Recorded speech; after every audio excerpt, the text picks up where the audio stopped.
Hello, welcome back to House of R. I'm Joanna Robinson. That bedecked in Giles is the beautiful Mallory Rubin. And we're back in Sunnydale for college. Yeah. It's Buffy season 4. It's the stay and gloat that gets us every time. We're here to talk to you about the first half of season 4 of Buffy the Vampire Slayer. Did they cancel the reboot plans? Yes. Does that mean we're going to stop our rewatch plans? Of course no. not. Mallory's Absolutely a completionist, so we're going to do it all. Yeah. And we're going to get into it right after this.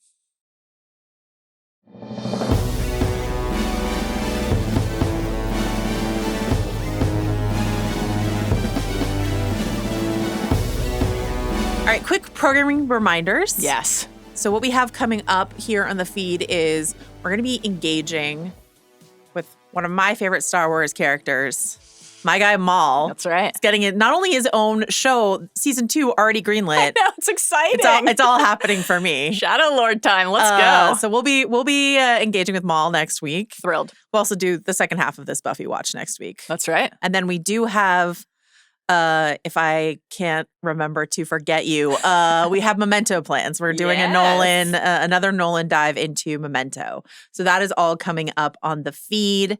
Mallory, how can folks keep track of all of that? What do you think? I would just recommend following the pod. Why not? Yeah, let's do that. Follow House of R on Spotify or wherever you get your podcasts. You can watch full video episodes of House of R on Spotify. Incredible stuff. You can also, of course, watch full video episodes of House of R and the Midnight Boys Pew Pew on the Ringerverse YouTube channel. While you're at it, follow us on social media because we've got brand spanking new handles. Hell yes. At House of R Pod on Instagram and TikTok. And of course, continue to follow the Ringerverse on the social media platform if you're choosing. While you're at it, you've put your phone in your hand to follow at House of R Pod. And you're like, should I send them an email? Is the inbox open? Guess what it is? It's always open. Hobbits and Dragons at gmail.com. Send us your Maul Shadow Lord thoughts. Your horny Maul thoughts. All of them. All of them. Send us your Buffy Season 4 Part 2 thoughts. Send us your ongoing Christopher Nolan rewatch thoughts. Send us thoughts on anything that might be coming later in the... Is it still spring, summer? What season is it? I don't even know.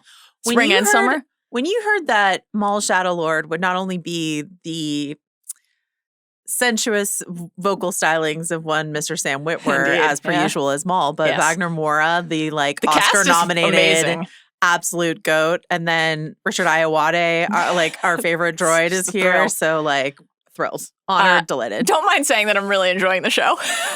We're having a blast. We'll get into it next week. Okay.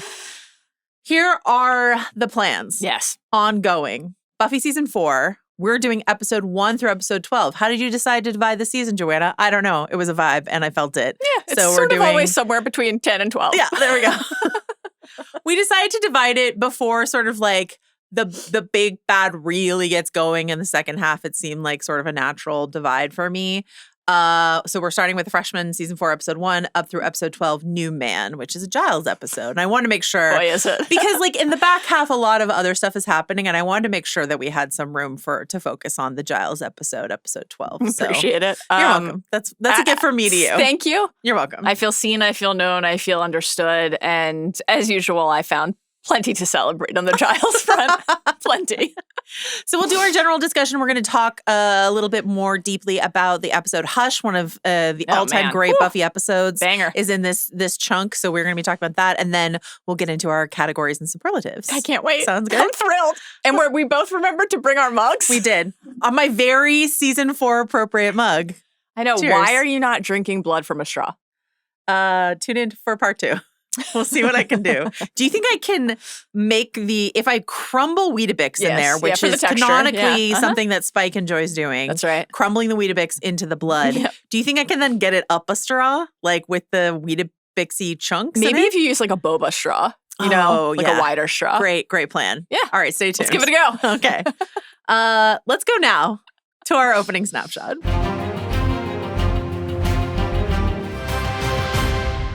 All right, so Buffy season 4 debuts October 5th, 1999, 2 days after my birthday. Wild. And runs through May 23rd, 2000. And as I've told you before, this is the only season of Buffy the Vampire Slayer I did not watch live. for the same reason I never watched The Sopranos, I was a freshman in college. In our dorm, we didn't like watch TV. Mm-hmm. We played like Mario Party in the common room sometimes, or Mario Kart, or Super Smash Brothers, but we were not watching TV together. Were you writing your name on your hard-boiled eggs? I never put a hard-boiled egg in a mini fridge, but and rolling it. Or milk. Can you imagine having milk in your dorm mini fridge? It's a move. Only if you're a coffee drinker, I think, are you allowed to have like creamer of some kind in your mini fridge in your dorm room. I'm trying to remember what I kept in my mini fridge because I did have one, but I feel like all the food I had in my room was like microwavable soup. It was Easy Mac and like Red Bull or like equivalent, you know? Yeah, I had like a lot of chips and crackers and cookies and fruit snacks and soup that I could heat in 30 seconds or like cup of noodle stuff. Candidly, my diet has not changed much in the ensuing decades, but I don't know that I ever kept a true perishable in my dorm room I think fridge. we kept like, drinks and then Easy Mac or whatever, like things that will not expire. And then mostly we were in the dining commons like freshman year. Yeah. They do like a little bit of dining commons. Some dining hall. Parker has some notes for Buffy on how to maximize your dining hall use. Yeah, the broken handle and the froyo machine. Great stuff. Yeah. I have a lot of fond memories of the Syracuse dining halls. Chicken and biscuits was a real favorite of mine. Delicious. Wow. We did not have anything like that. Man. Did you have late night? Bar. So we had this thing called late night, which is like, so there were like the normal hours of the DC and then they would close. And then from like, I don't know, 10 to midnight or something like that, it was just like, I think the sad salad bar was still there. And then it was pizza and hot cookies. And that was like, and then like froyo. I see. So you could like go and just like, if you felt like kind of munchy, you could go get pizza and the hot cookies at late night. Oh, that's amazing. At the UC Davis DC. They were like so popular. You had to get them at like the exact right time. It was really, really That was how the donuts in my freshman and sophomore year dorms at Syracuse were. Like, get them early, target them early. But I always like the omelet bar. You could get some like eggs made, put some cheese on them, wonderful stuff. I didn't mean to start by just talking about dining halls for 10 minutes, but it is part of the fun of watching a college show. How many dining halls did you have on campus? Many, I assume, or no? So we had, there were like 4 residential housing sort of pods, and 3 were on campus and 1 was slightly off campus. And there was a dining common for 3 of those. Okay. So there were 2 on campus and 1 slightly off campus. Interesting. Because one of my notes on the Sunnydale experience here is that they seem to be running into each other all the time. And the campus feels much smaller than I think it should. Very small. Yeah. It's like because then, so our meal plan, you could use in the dining commons, but then there were also like a couple other places on campus, where you could use your credits also to get other things on campus. Absolutely. Like we had many dining halls like that were kind of associated with certain dorms. You sort of learned over time. That's what I mean. Like what the better food was. Ours was the best one, so we didn't stray. You didn't need to wander. Yeah. You didn't need to wander. I have a lot of memories of the Sadler and Livingston Dining Hall at Syracuse from freshman and sophomore year. Boy.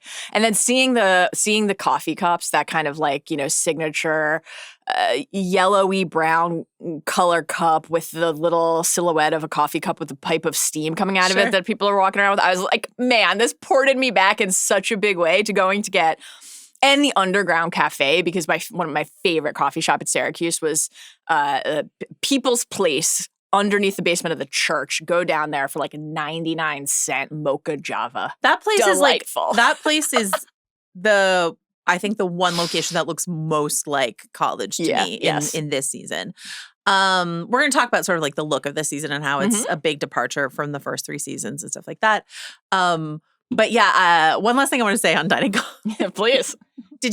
So we had a policy where you were not allowed to take food out of the dining commons, right? Because you would like swipe your card and that was like one meal. Yeah. So you like swipe in, eat all you can when you're in there, but you're not allowed to take anything out. They didn't want you to do the Parker, fill your pockets and put stuff in Ziplocs. It's an advanced technique, but you did. I didn't, but like that often, but I knew a guy once who put an entire bunch of bananas in the hood of his hoodie. He just sort of like slipped it into the fabric and stuff like that. And people just got really good at like sandwiches and all sorts of stuff. Needs must. You do what you can. All right. So I didn't watch this live. I caught up before because then ever after that, like season 5, season 6, season 7. You were watching in real time. I was watching in real time in like off-campus housing, and I made all of my roommates get into Buffy, and it was like a whole thing. So I'm sure I caught up over the summer between season 4 and season 5. But not on The Sopranos. Not on The Sopranos. But that might be why this is, spoiler alert, my least favorite season of Buffy. Perhaps because I was not watching it live and having that sort of like week-to-week experience. Yeah. But also there's just like a lot of changes, which we'll talk about, and a lot of like, I just think it's like in this similar and thematically it works. There's some significant changes, cast departures. We'll talk about all of that. Right. But like, you're finding yourself freshman year of college. The show is really finding itself in its post-high school identity because like high school is hell is the log line of the first 3 seasons. And then so what is your show when you no longer have that framework? We're still in school, but it's not the same. Giles isn't in the library. Xander's not even on campus. You know, like what are you going to do? Joyce, we hardly knew you this season. So I miss Joyce. Yeah, there's a lot going on. There's also no true season-long big bad. Again, we'll talk about sort of the big bad of the season in the back half of this. Yes. But like, I think that's a huge mistake. I think it was like it's a tried and true formula and they will go back to it for the last 3 seasons. But this is one season where they sort of experimented. It almost feels like they didn't know. They were like figuring out in real time exactly what they wanted to do with who are the antagonists this season, et cetera. What do you think? Yeah, maybe we'll get into that more in the second half, but I was curious to ask you about that, like how much of the design for Riley and Walsh and the initiative and what Riley is going to, because, you know, you've obviously seen this all a million times. I have seen all of season 4. I haven't seen beyond it yet, but I've watched all of season 4. We're going to do these two-part pods. And Mallory texted me and she was like, Joanna, is Riley a regular from here on out? I've got some notes. And I was like, no, he's not. I've got some notes. But I think there are some interesting aspects to what unfolds with that group, the presence of the initiative and then some of the figures inside of it. But you know, we're coming off the mayor. I know. An all-timer. Just incredible stuff. So yeah, that's a notable downturn. I think I am inclined toward we have now gone to college and the coming of age story has changed for sure, but like in a way that feels very true to something you as a viewer or reader or whatever, you know, the method of the story you're consuming is like a something that you can latch onto as a part of your own like evolution when you're a young person. And that point of life where you feel like you're an adult for the first time, but you're like, are you, is such an interesting time of life. So a lot of the we're in college now stuff actually really worked for me, though I did find myself missing a like core germ of DNA, like the soul and heartbeat of what high school represented in those more formative younger years. But college is formative in a different way. So I think that like, you know, Buffy struggling to adapt and Willow having her footing right away was so interesting. I think the first 2 episodes really nail it. Like Freshman in Living Conditions, which is just sort of like, do you even fucking belong here to Buffy in Freshman in Living Conditions? The like, oh my God, what if your roommate was a literal demon? Like that's a great high school as hell translated to college sort of moment. I think those first 2 really sort of get that going. And then we're just sort of a little bit scattershot for the rest of the year is what I think. So yeah, I agree with you. The entire look, I was talking about the look. The look is more like polished, and much, much brighter than the first 3 seasons in Sunnydale High, where just like visually, the color palette, that's part of that is to do with like we're moving into the 2000s, like the styles are changing. The cool colors are like these bright blues and teals and pinks and oranges and stuff like that. But I also think there was a conscious effort to make, because the Angel spinoff happens, and the Angel spinoff, which you haven't seen, but is very much like an LA noir detective angel sort of thing. So really to make a contrast, I feel like they were like the gritty, dark angel and the like sunny UC Sunnydale, California, like lip gloss and blonde hair of Buffy. And that like, and the show will be that kind of like more candy colored brightness for the rest of its run. And to me, the first 3 seasons are locked in my head as like, this is the palette of the show. And so it all looks like a little wrong to me. But it looks like, I higher budget, more expensive, like in a way that I think a lot of people who bump on the sort of 90s corniness of the first 3 seasons, I think sometimes they like the later seasons because they just like look a bit more polished and expensive. But for me, I'm like, I miss the funky. It's like watching Doctor Who, and I'm like, Doctor Who should look kind of shabby and weird, and when you give them too much money, it looks wrong to me. So I don't know. What did you think of the visuals? So I've watched so much sports over the course of, I think I've been to USC once for screening and UCLA, maybe never. I've been to Westwood and like near UCLA, but I don't know that I had ever like walked across campus. But the second I saw it, I was like, I've watched enough sports.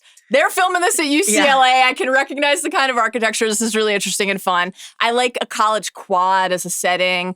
I think that, like, again, the coffee shops and things like that were interesting. The moments where they go back to the Bronze I was like, wait, is this supposed to be a place that looks like the Bronze or the Bronze? And then, of course, they say they're at the Bronze. So we're going down like it's the ongoing mystery of what is the Bronze. What is the Bronze? It really was an interesting. It explained actually some of the alcohol being served at the Bronze to understand that this was a place that college students would be frequenting. So yeah, I don't know. I think like I like we're out on the quad, we're walking around campus. This is what our lecture hall looks like. That we're only going to show you kind of like one lecture hall, etc. I do like the lecture hall set. Yeah. I as is often the case with the college set show, the thing that struck me the most about the new visual scape was just the astonishing size of all of the dorm rooms. Absolutely ludicrous. At least with Riley, there's the cover of like he's in a he's in a house, right? But the kind of lampshading with Kathy and Buffy of like, oh, it's nicer than I thought it would be when we're first seeing the dorm room there was amusing. Oz's room is an all-timer. All-timer. How? How? I have a lot of questions about Oz this season. It's so many of them. Remarkable stuff. What I love, so one of my favorite things that happens, this was in one of my runners up in the categories, but I'm fine to talk about it here. One of my favorite bits in the freshman was the poster conversation that the vampires have really of like Klimt or Monet. Great stuff. But like beyond that, right? Like Buffy's room, there's the like chocolate poster on the door. Yes. And then Riley has one that's just like balls. Great stuff. Like, really great, banal, hilarious dorm deck going on there. I love that. And I do like, we get this great moment where we go in. It's almost like we're at the Citadel in Westeros where we see this the college library, like how huge it is. Kind of a cruel side shot from Willow at Giles's high school collection. Rude. Giles takes a lot of shit this season. He's really going through it. I'm here to comfort him if he needs it. I do like. I think Olivia's keeping him busy though. Boy, is she! Big fan. Yeah. I do like how often we are at Giles's apartment or in that courtyard. On the one hand, it is inherently like less logical as the high school library is a meetup, but also it makes more sense somehow than trying to like conduct your secret business in a public space. And the way that they would shift, because he's like, I'm on my fun employment into, gentleman of leisure into, oh boy, like I feel really neglected and out of sorts. And like, will anybody remember me? And what is my place in all of this journey? Which I found quite compelling to watch. The idea that even amid the ebbs and flows of like, has Buffy remembered to tell Giles about Riley and the initiative and things like that? They're very sad. They're like, that's home base for us now. Like wherever Giles is home base. I love that part of it. I thought that the Xander basement, mom's basement fuck pad was just kind of like instantly iconic to me. It's very good. The Spike being tied up in the armchair and he's like, I don't want to be like 3 feet away from Xander and Anya like pumping away all night. Just that the laundry, the boxers like hanging to dry and the clothesline behind Anya them. coming in and she's great. Like, your mom said to add the fabric softener when the timer goes off. Incredible stuff. I will say, I think it's a real missed opportunity not to have the Spike and Giles show continue for more than it does in this season. Them being roommates is like unbelievable, top tier comedy for me.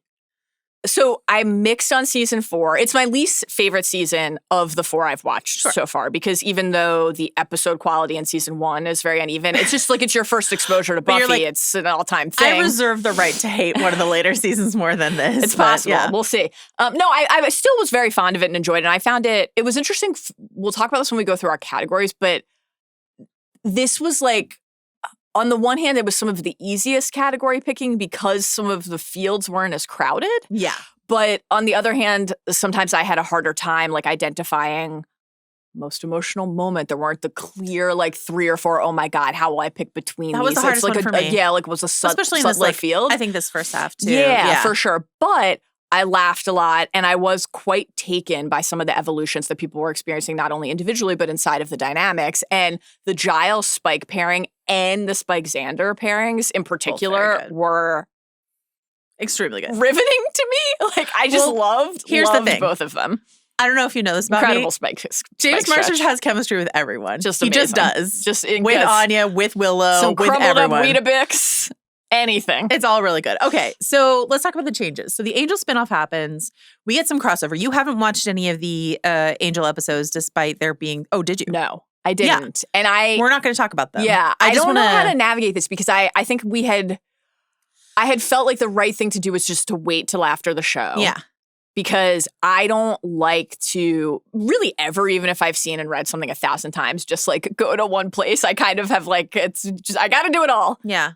But to consume it for the first time by just like cherry picking an episode here or there because it's the crossover, I think wouldn't feel true to how I like to consume a thing for the first time. So I want to watch it all. And I think it feels prohibitive to watch the entire, like whatever entire parallel season there is with whatever stretch we're covering at a given time. That said, because Angel appears and Pang's here and, you know, is referenced a couple times outside of that. And then, spoiler for anyone who's watching this but hasn't seen the back half of the season yet and is consuming it in real time with the pods, he's coming back. Mm-hmm. I did feel, especially that second time around, like, I'm missing a little. I felt okay about it, but I'm like, I'm missing a little bit of something that would make this a more complete crossover event, which is, of course, what crossover events are designed to do. This is... This season, I would say, is the most heavy crossover that we get between the between the seasons. It lessens after this, and then especially after it's after season 5 that Buffy moves to a different network entirely. So then they're on 2 different networks for the remaining 2 seasons of Buffy. Okay. So then that's like they can't really cross over. There's one Angel episode that I considered sort of asking you to check out, which is the one right after Pangs, right? So Angel shows up in Pangs inside of season 4 and Buffy doesn't see him. And then it is clear that she has gone to see him in the episode after. That is, I will tell you, one of the best episodes of television ever. Certainly, I think the best Angel episode. That makes me not want to watch it out of order, I understand, but like I know how you are, and I felt like if I pushed you to watch that, you would then just like make yourself watch all of Angel, and I don't want you to do that. How many episodes into the beginning of Angel is that? Is it like... It's like, let's see, if, is it single digits or is it like... Yeah, I think it's like the 9th episode or something like that, probably 8th or 9th, because Pangs is the 8th episode of Buffy. Okay. Something to think about. Yeah. But okay.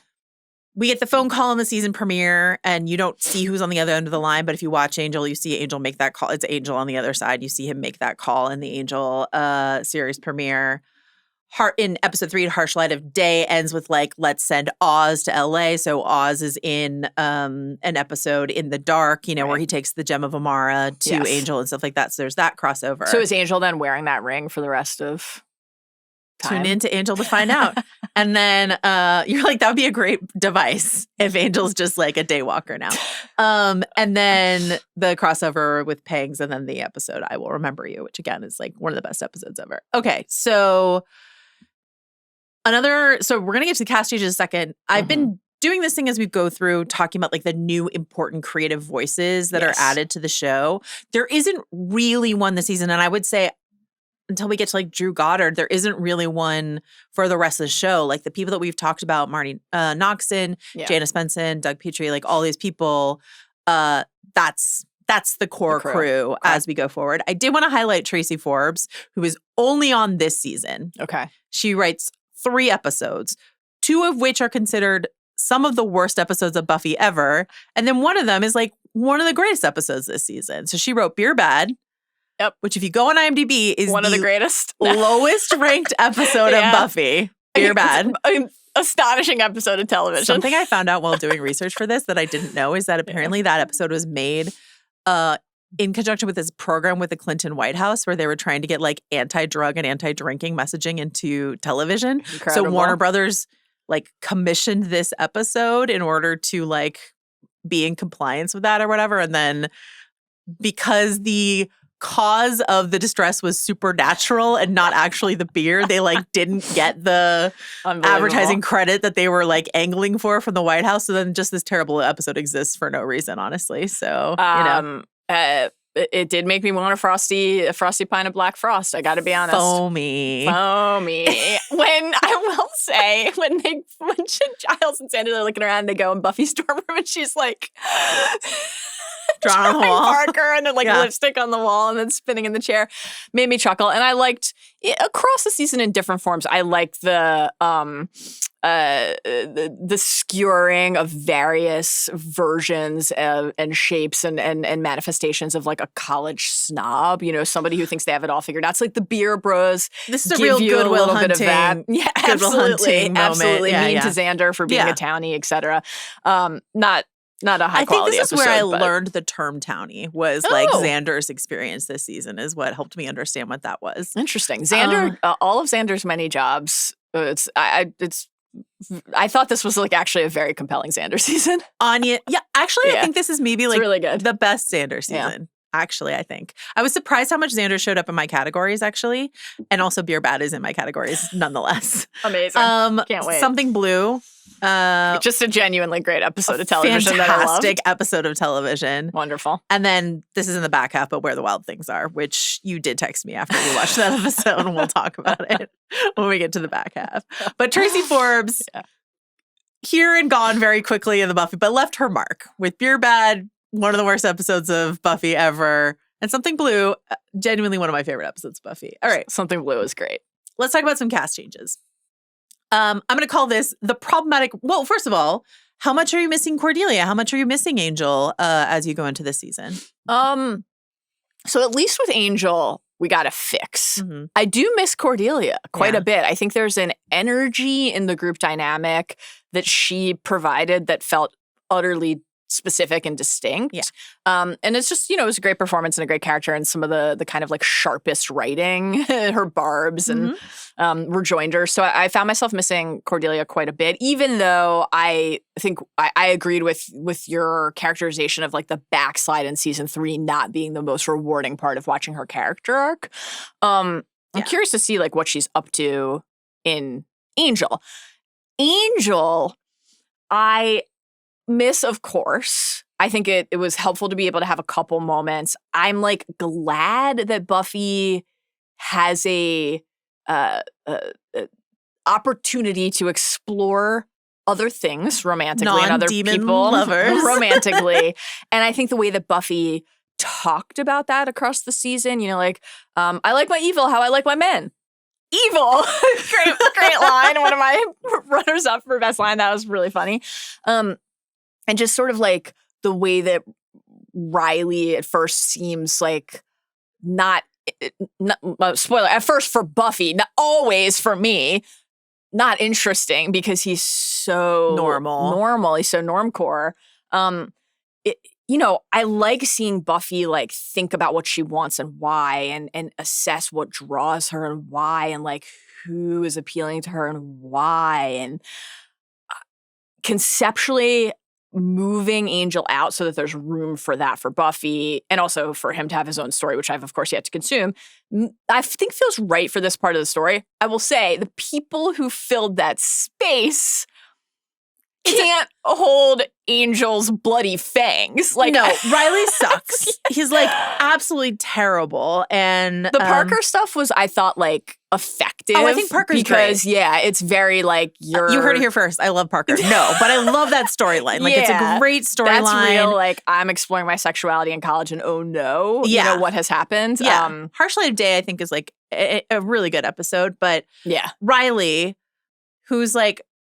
Now, I know in terms of age gaps, him being her TA is nothing compared to Angel, who is hundreds of years older than her. Sure, yeah. But I'm still like, you're her TA, my guy. Actively her TA. Yeah. This sucks. And we're coming off Wesley and Cordelia, so it didn't hit quite as hard. But it also felt like I was kind of like, why is Why is Riley a TA? Right, because he's an undergrad. Yeah. Well, and just like, but what even story purpose did that? It feels like maybe another bit of evidence for what you're hypothesizing earlier of like how much did this story change over time? I'll dig into that a bit more before we do part 2. But yeah, and if because him and Walsh working closely together as part of this larger initiative, like setup and cover makes sense. Yeah. But Riley's like intellectual involvement and like academic pursuits really vanish after a few episodes. Really does not read as intelligent at all, unfortunately, my guy. I like Mark Blucas a lot, who plays Riley as a person. Yeah. I'm a fan.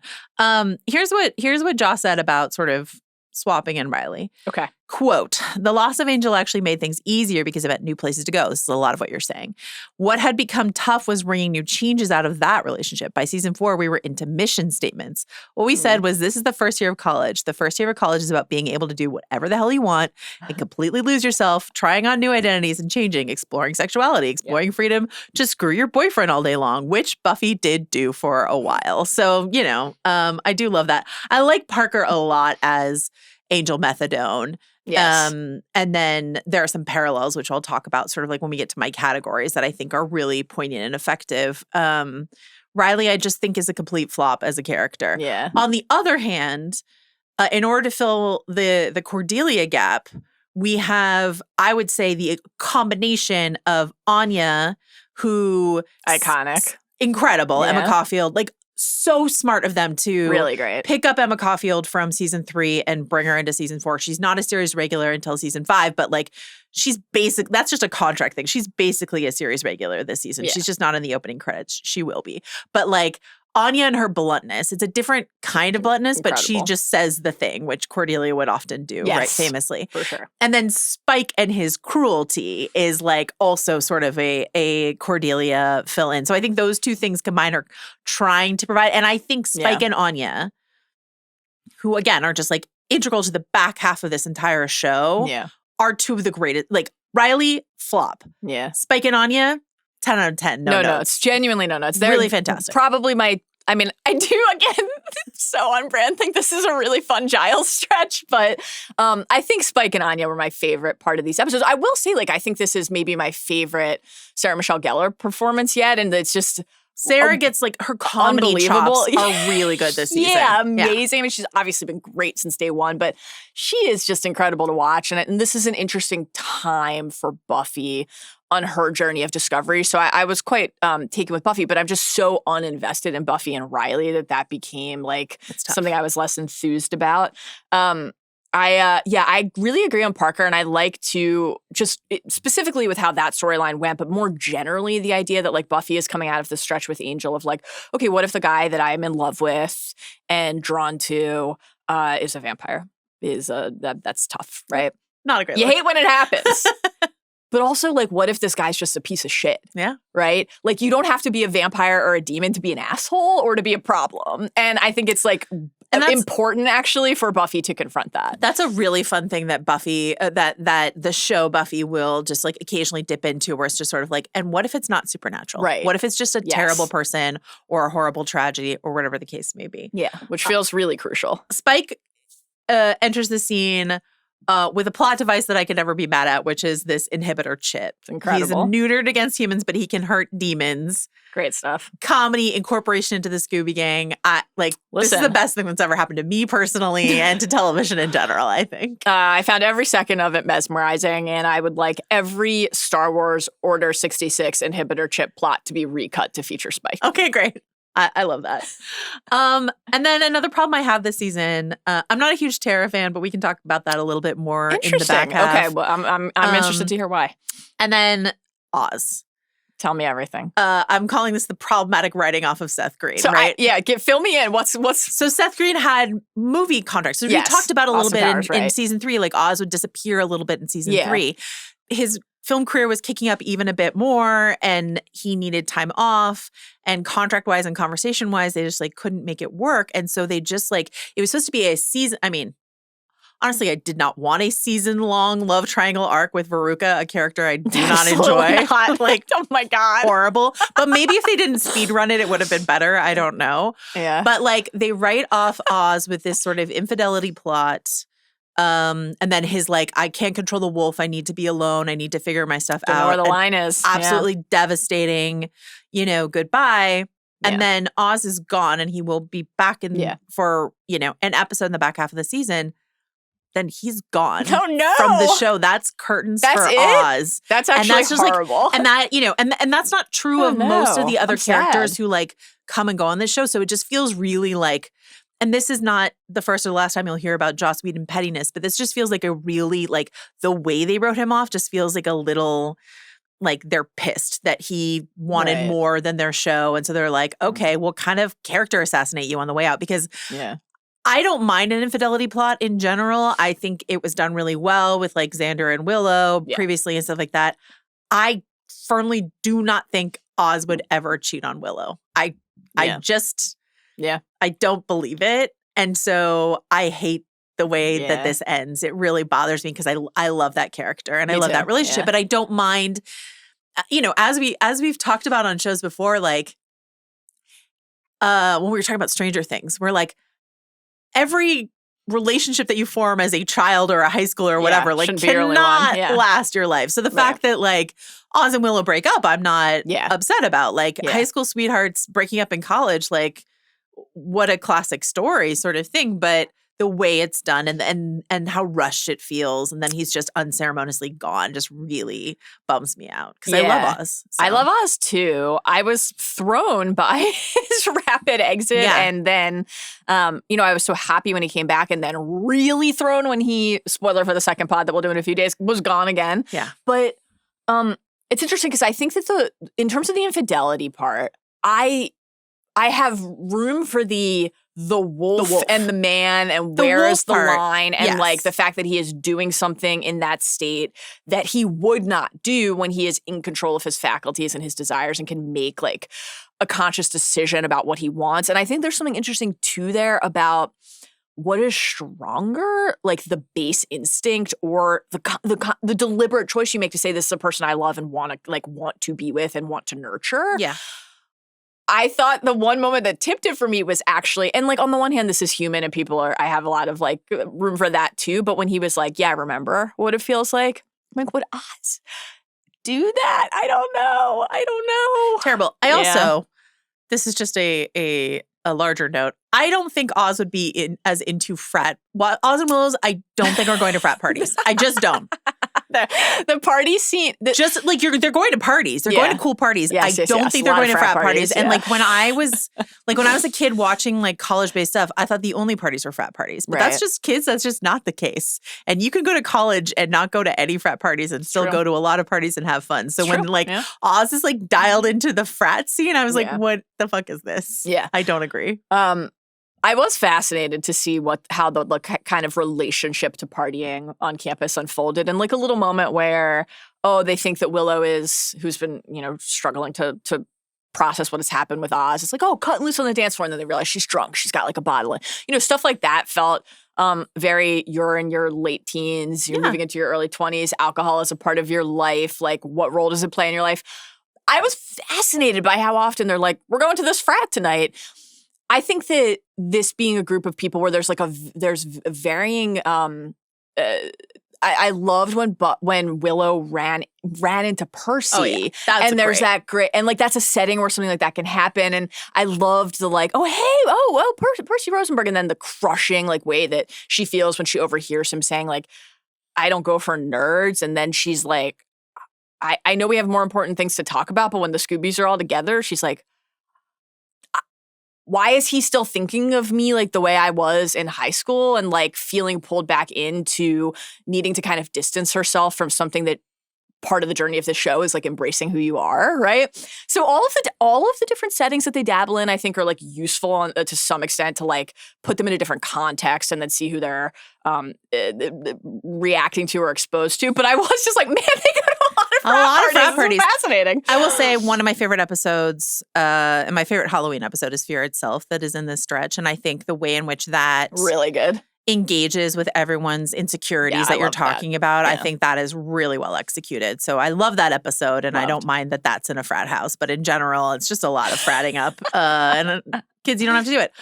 Last but not least, before we get into Hush, Pedro Pascal is very briefly here Incredible. as Eddie, who loves Of Human Bondage, among other things. It's a safety blanket. Is wearing the most iconic 1999 2000 jacket, that sort of like black collar. I don't know what the name of it is, but it's just like every guy I knew had that jacket. Oh yeah, of course. Yeah, they've never gone away, really. So I knew I had seen pictures of Pedro and Buffy, and I knew he was in it at some point, but I didn't know it was. Maybe I had seen that it was season 4, but I was like, oh my god, here he is, right at the beginning of the season, and then shortly thereafter he was gone. Yeah, Eddie, tough.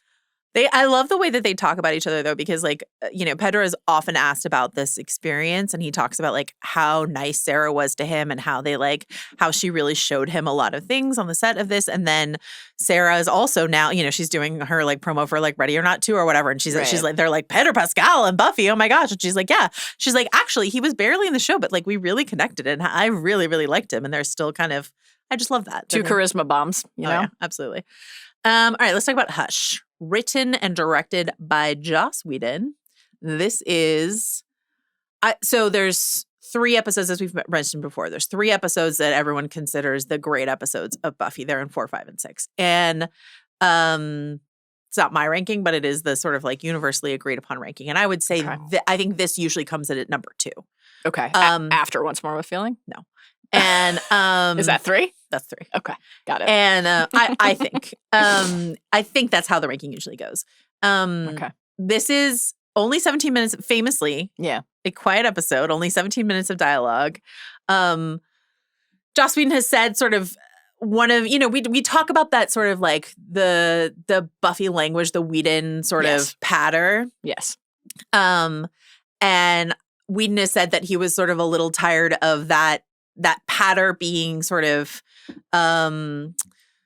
named as the main thing Buffy had going for it. So he's like, guess what? I can do it without that. I can do a story without all of that jabber back and forth. So only 17 minutes of dialogue in this episode. Yeah.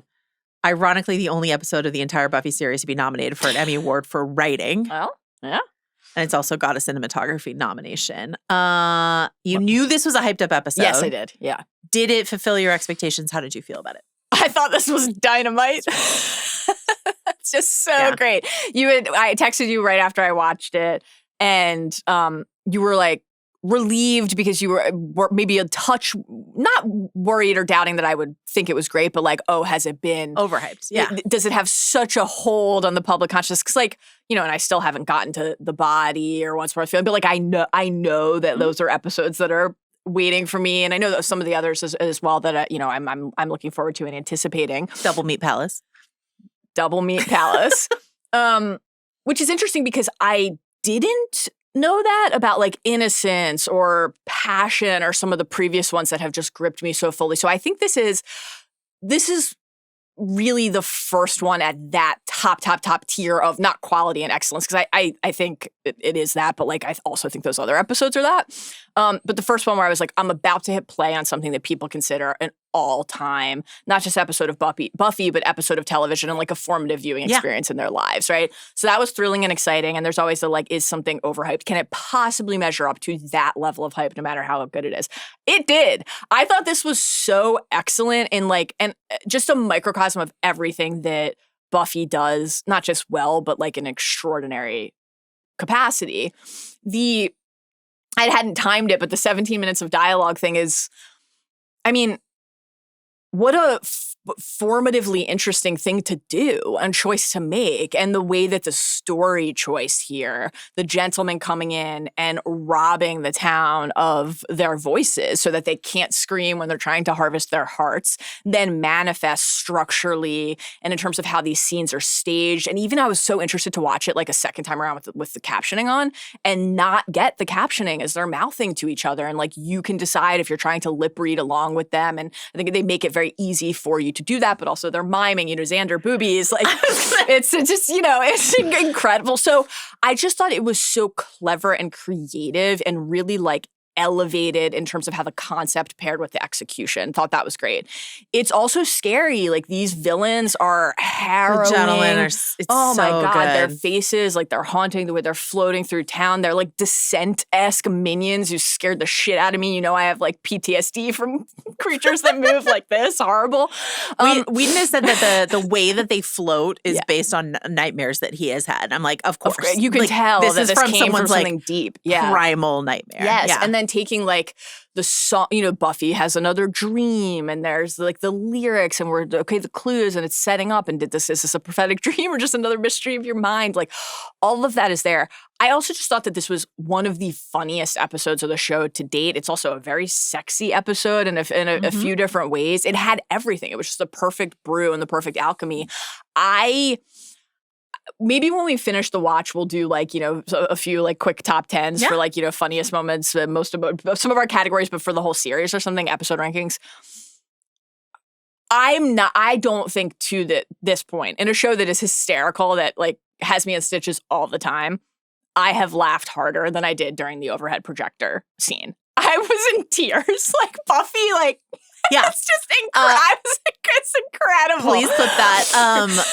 Well, I was like, man, Xander Angel must really be working with something because she's going from like here up to her shoulder, like miming the steak, and they all think she's doing like a jerk off thing. So I'm like, okay, well, now you know some information about. Good for Angel. Or does that make you want to watch the spinoff more? It sure does. Okay, great. That is an absolutely iconic moment. Also, I texted you about it. You immediately had the gift queued up to send me, which, like, of course, never doubted you for a second. I want to share this, little thing I have that my pals Kristen and Jenny made for me and for a lot of other people who sort of like. This is when they did their series finale live show, and they made these for like some of the people who had like worked on the podcast. This is the Buffy Will Patrol tonight. But it's me because you can see their little glasses. Joanna this is like a prized possession of mine. I think it was such a cute idea. Absolutely. So beautiful. Very important to me. I love that I was like, oh, I have random Buffy props that I can bring in. I love the fairy tale theme that comes back in. We've talked about this before with like, in Fear Itself and Helpless, we have those twin sort of Little Red Riding Hood moments for Buffy. We had Gingerbread. We had the Hansel and Gretel stuff. And so I love this like very, you get a lot of folklore, you get a lot of demons and stuff like that. But when Buffy engages in fairy tale, I think that's always like a really fun thing that they do.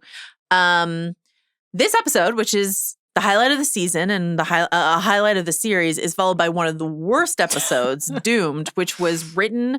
Three credited writers is tough on an episode. Marty Knox and David Fury Jana Svensson wrote it famously over a weekend in a rush because someone else was supposed to write the episode, and I believe he was like on his honeymoon, and so they like just dashed this together. Interesting. It's really tough. Yeah. Another fun fact about this episode, Mallory, and I am curious if you would liked it more or less if they had done this, is that initially the plan was to have Buffy and Riley have sex for the first time in this episode because Joss was like, we could do that without dialogue for a while and people might be more like, I think there was a fear of like, are people going to like tune out because there isn't any talking? How can we keep them engaged? All that sort of stuff like that. And he's like, oh, if we put in a sex scene, you don't need talking during the sex scene and we could do that. And then he's like, maybe it's a little early for them to get into that inside of this episode. Let's just have them fight in a clock tower and kiss, instead and kiss. Yeah.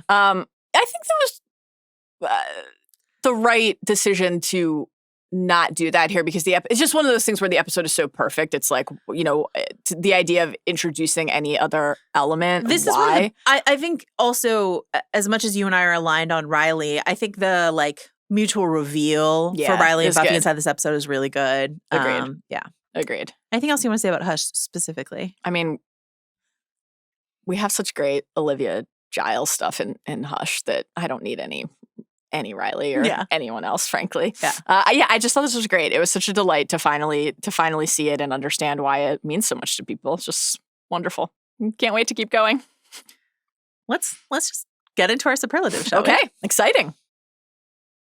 All right, we're going to start with favorite line. Okay.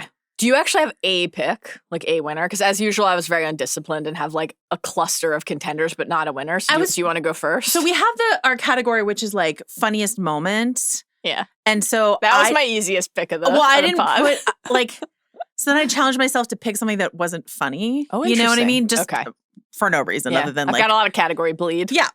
And there's no problem with that. So I'm going to pick from Freshman, Xander. This is not a funny moment. Xander earnestly saying, when it's dark and I'm all alone and I'm scared or freaked out or whatever, I always think, what would Buffy, I'm going to cry. I What love would that. Buffy do? You're my hero. That's a beautiful moment. Just like really a good. really important Buffy the Vampire Slayer moment. I love that scene between them. That's so great. When they remember that Xander is the quote unquote heart of the group, like it can really, really hit. And like, I mean, we haven't mentioned this, but like watching this after Nicholas Brennan died, like, very very, very painful. Really painful. And is like, it doesn't change my critiques of the character of Xander. They still exist. I'm not going to pretend that they don't. But like, that guy had like a really tough life. And like watching everyone in the cast or talk about it and navigate their own complicated feelings about him. But Allison Hannigan's tribute, which was a reference to something that happens in season 6, like really, really got me. And it's a moment of the show where like Xander as the heart is like so important. And so this was like sorry, I didn't think I would get emotional about it, but this is like a pre-echo of that moment inside of this episode. So yeah.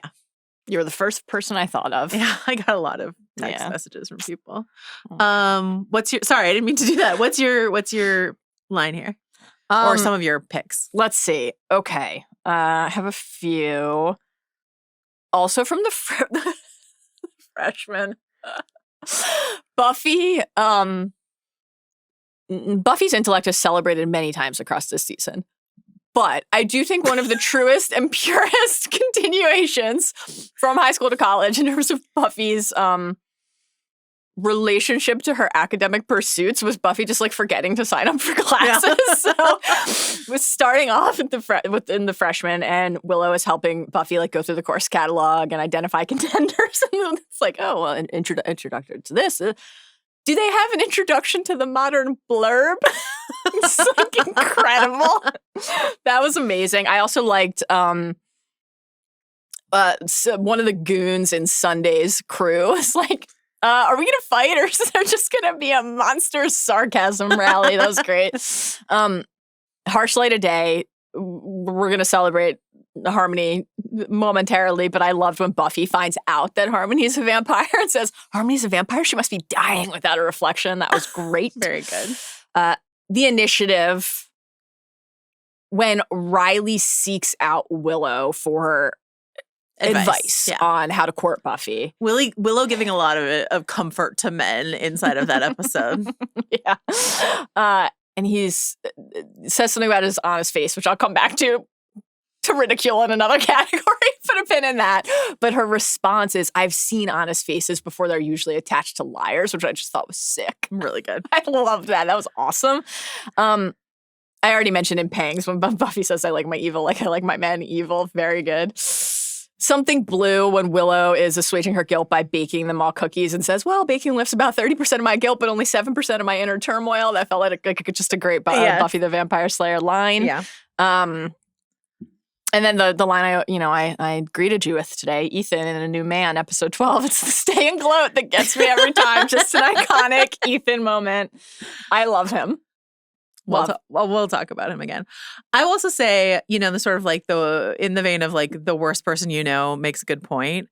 When Parker's talking about choices, like it's bullshit, but we like when Buffy engages with this theme ever since like Lie to Me and stuff like that. So like this is every time the show is talking about choices, what choice did you have? Oz talks about, I didn't have a choice, but of course he did. Like he could have told someone, all this sort of stuff like that. So like thinking about Buffy saying previously, you had a choice. You didn't have a good one, but you had a choice. Yes. And so I was reminded of that. All right. Best villain of the week. So I feel like it's almost for this pod, season 4, part 1, non-gentleman edition, non-hush edition, because that would just clearly be my pick. I would agree with you. I do want to shout out Doug Jones, who's like the alpha gentleman. Doug Jones, incredible, like, has done this kind, like, this is who you want. Oh my God. If you're unfamiliar with his work, Shape of Water, incredible. Hocus Pocus, Hellboy, like Doug Jones has just really been doing it in suits for a very long time.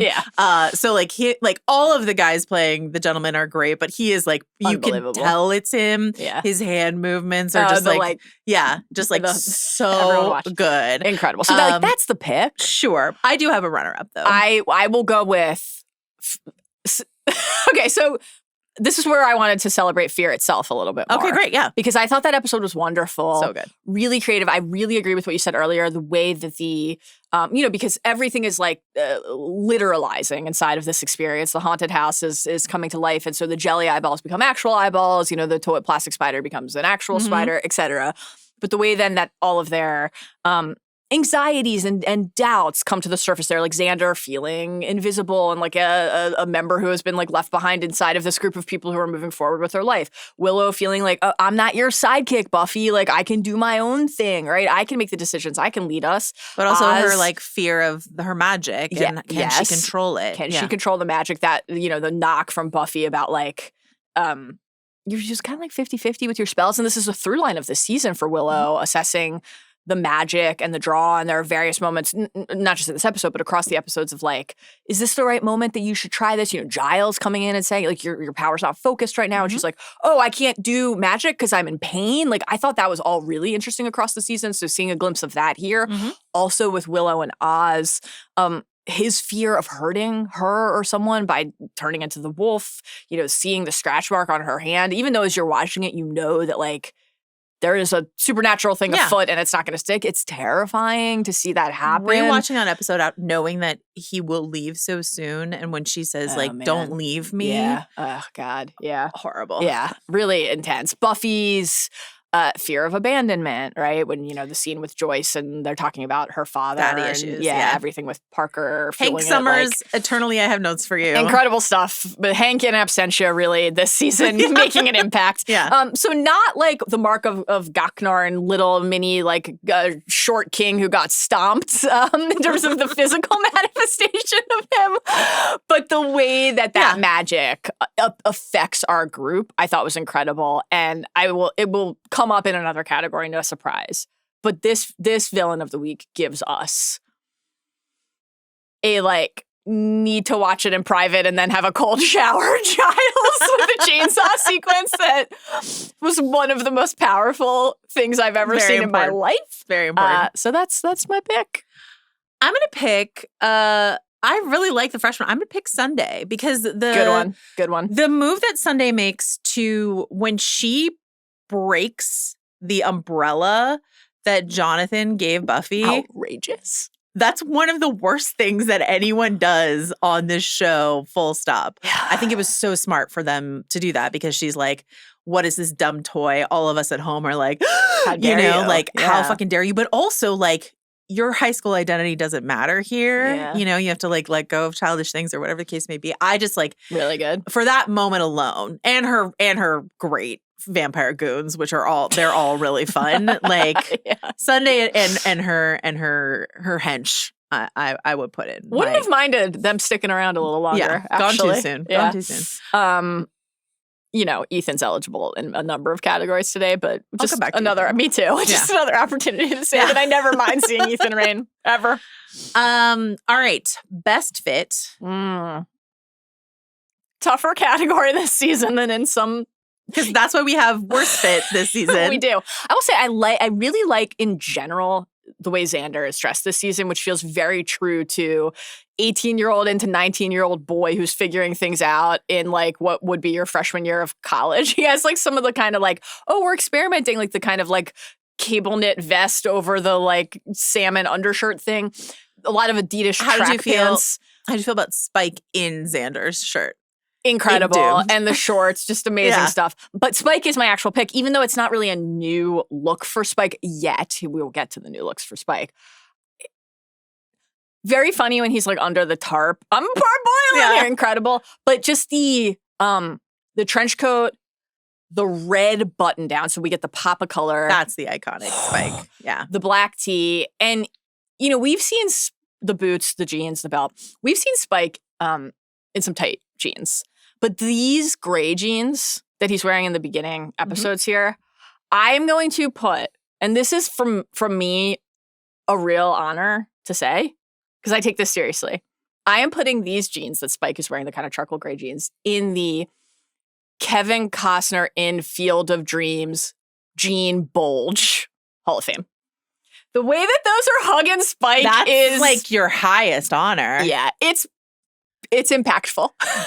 Okay. So that's my pick. That's so funny that you picked that and not like the shirtless Spike content really good. Also very good season, and it will continue apace. I can't wait. Okay. I can't wait. James Marsh is like, I did not work this hard to keep my shirt on. I'll tell you that much right now. I like when Harmony is like drawing on his back. That's good stuff. Good stuff.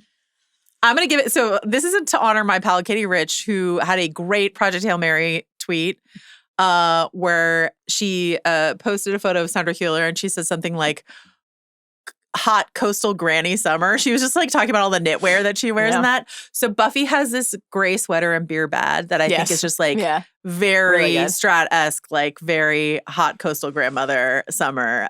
So as a fan of knitwear, I was just like really into it. I love this. Two follow-ups on the knitwear front. Have you seen the Fox cardigan, Ryland's cardigan from Project Hail Mary has become like a knit your own sweater sensation. That the pattern is it already out there existed. The pattern is like, in order to buy, you have to spend like $90 just on the pattern. Is that true? Well, I did not know that. They're only selling it in kits. I've looked into this. They're only selling it as a kit because I was like, can I buy this for Mallory or something like that? I love to knit, as you know. I actually used to know how. I haven't done it in years. I never got to a complicated pattern. Yeah, I sent it to my stepmom, who is, I would say, an expert knitter and like routinely makes sweaters. So I sent it to her and I was like, check it out, sort of secretly hoping that she'll make it for me. She should. I'll follow up.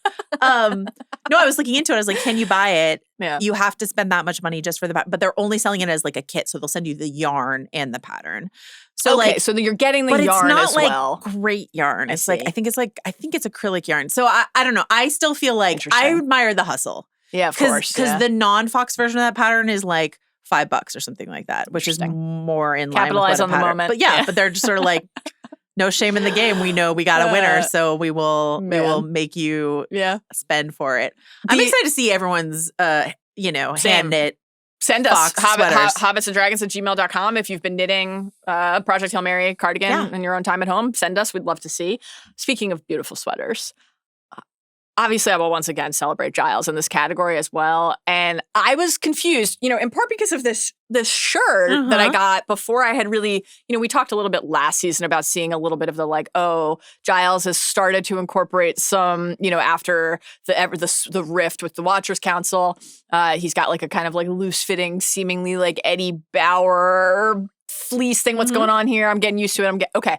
I knew a lot of sweaters were coming, but I didn't know to what extent. Do that gesture again. Xander. Boobies.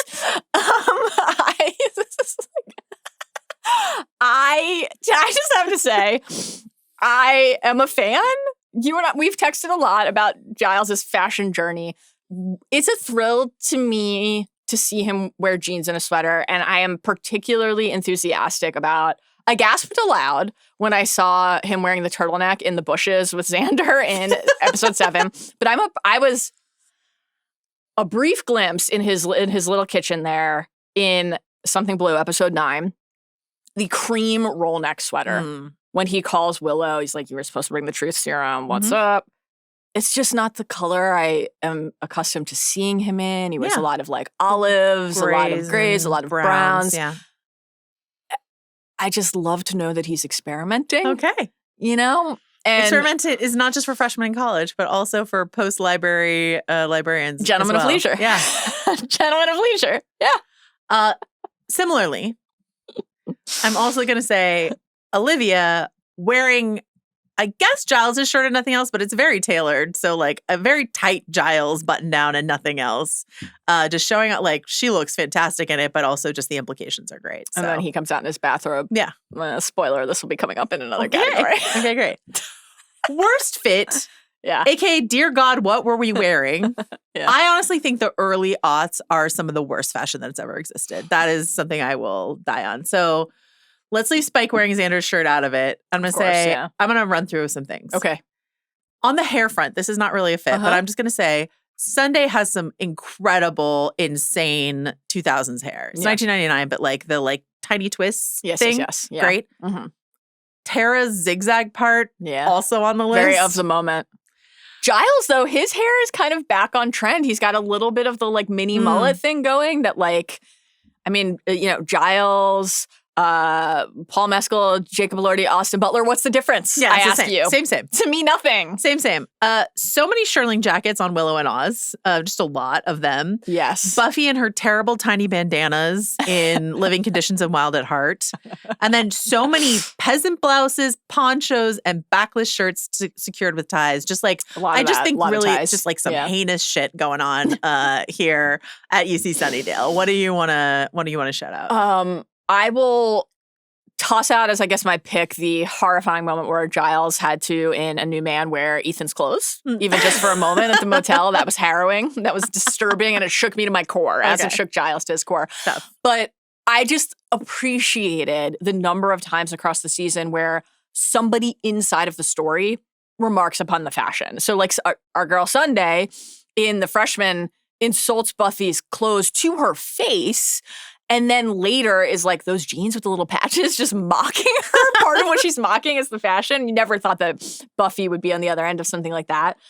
When Veruca and post Cordelia. Yeah, I think Cordelia exactly. has some things to say. Yes, for sure.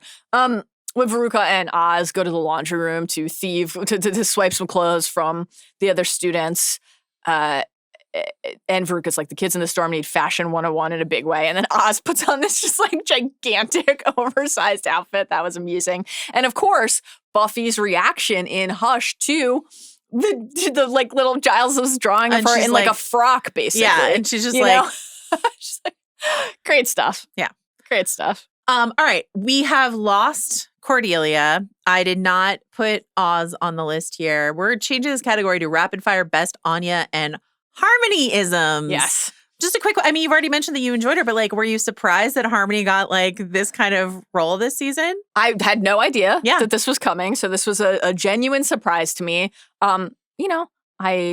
Painful, obviously, to see the way that Spike behaves and how he treats her. Horrible. I liked when she stood up for herself at the end and is like, I'm brilliant and beautiful and you're mean, and then pulled a stake out. And he's like, you keep that in our bed? I got such a kick out of Harmony and her various interactions with different people. In episode 3, Harsh Light of Day, 2 contenders, then I have 1 from the initiative. She just like wants to go party. She wants to eat. Spike is like, I have a tunnel to dig. I'm trying to find an important relic. He's like, right, there's your meal. This one tastes funny. Take me out. Spike says he's perfectly fresh. And Harmony says, I think I had a math class with him last year and I didn't like him that much either. Incredible to me. Very good. That was hysterical. And I absolutely loved, I was dying when they make their way up into the crypt and, Spike thinks that he has identified what he is seeking and pulls this necklace off the skeleton. Of course, we will see that Harmony has the ring. But when she pulls it off the skeleton and she's like, ew, like you're too good to work a class. Just iconic. Absolutely incredible. And then I liked when she was discovered with burning the pile of Spike's possessions. My fire? Yeah, right. Like I'd listen to the Sex Pistols. Just incredible stuff from Harmony. Great stuff. Here's my Harmony situation. Is Antonio Banderas a vampire? No. Oh, can I make him a vampire?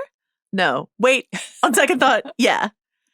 Go do that. Take your time. Do Melanie and the kids as well. So Dakota Johnson's Remarkable. here in this season of Buffy the Vampire Slayer. And then like inside that same scene, she's like, if I don't have like, she's like talking about her heartbeat. And she's like, if I don't have a heartbeat, why am I covered in all of these veins? And then seduces him. It's great stuff. Blondie Bear, all iconic stuff. On the Anya front, I believe we both have a clip. So would you like to start with your clip? You know what mine is. Do we have the same clip or did you pick a different? Different, but I would like everyone to enjoy your clip. Let's see it. I think it's the secret to getting you out of my mind. Putting you behind me. Behind me figuratively. I'm thinking face to face for the event itself.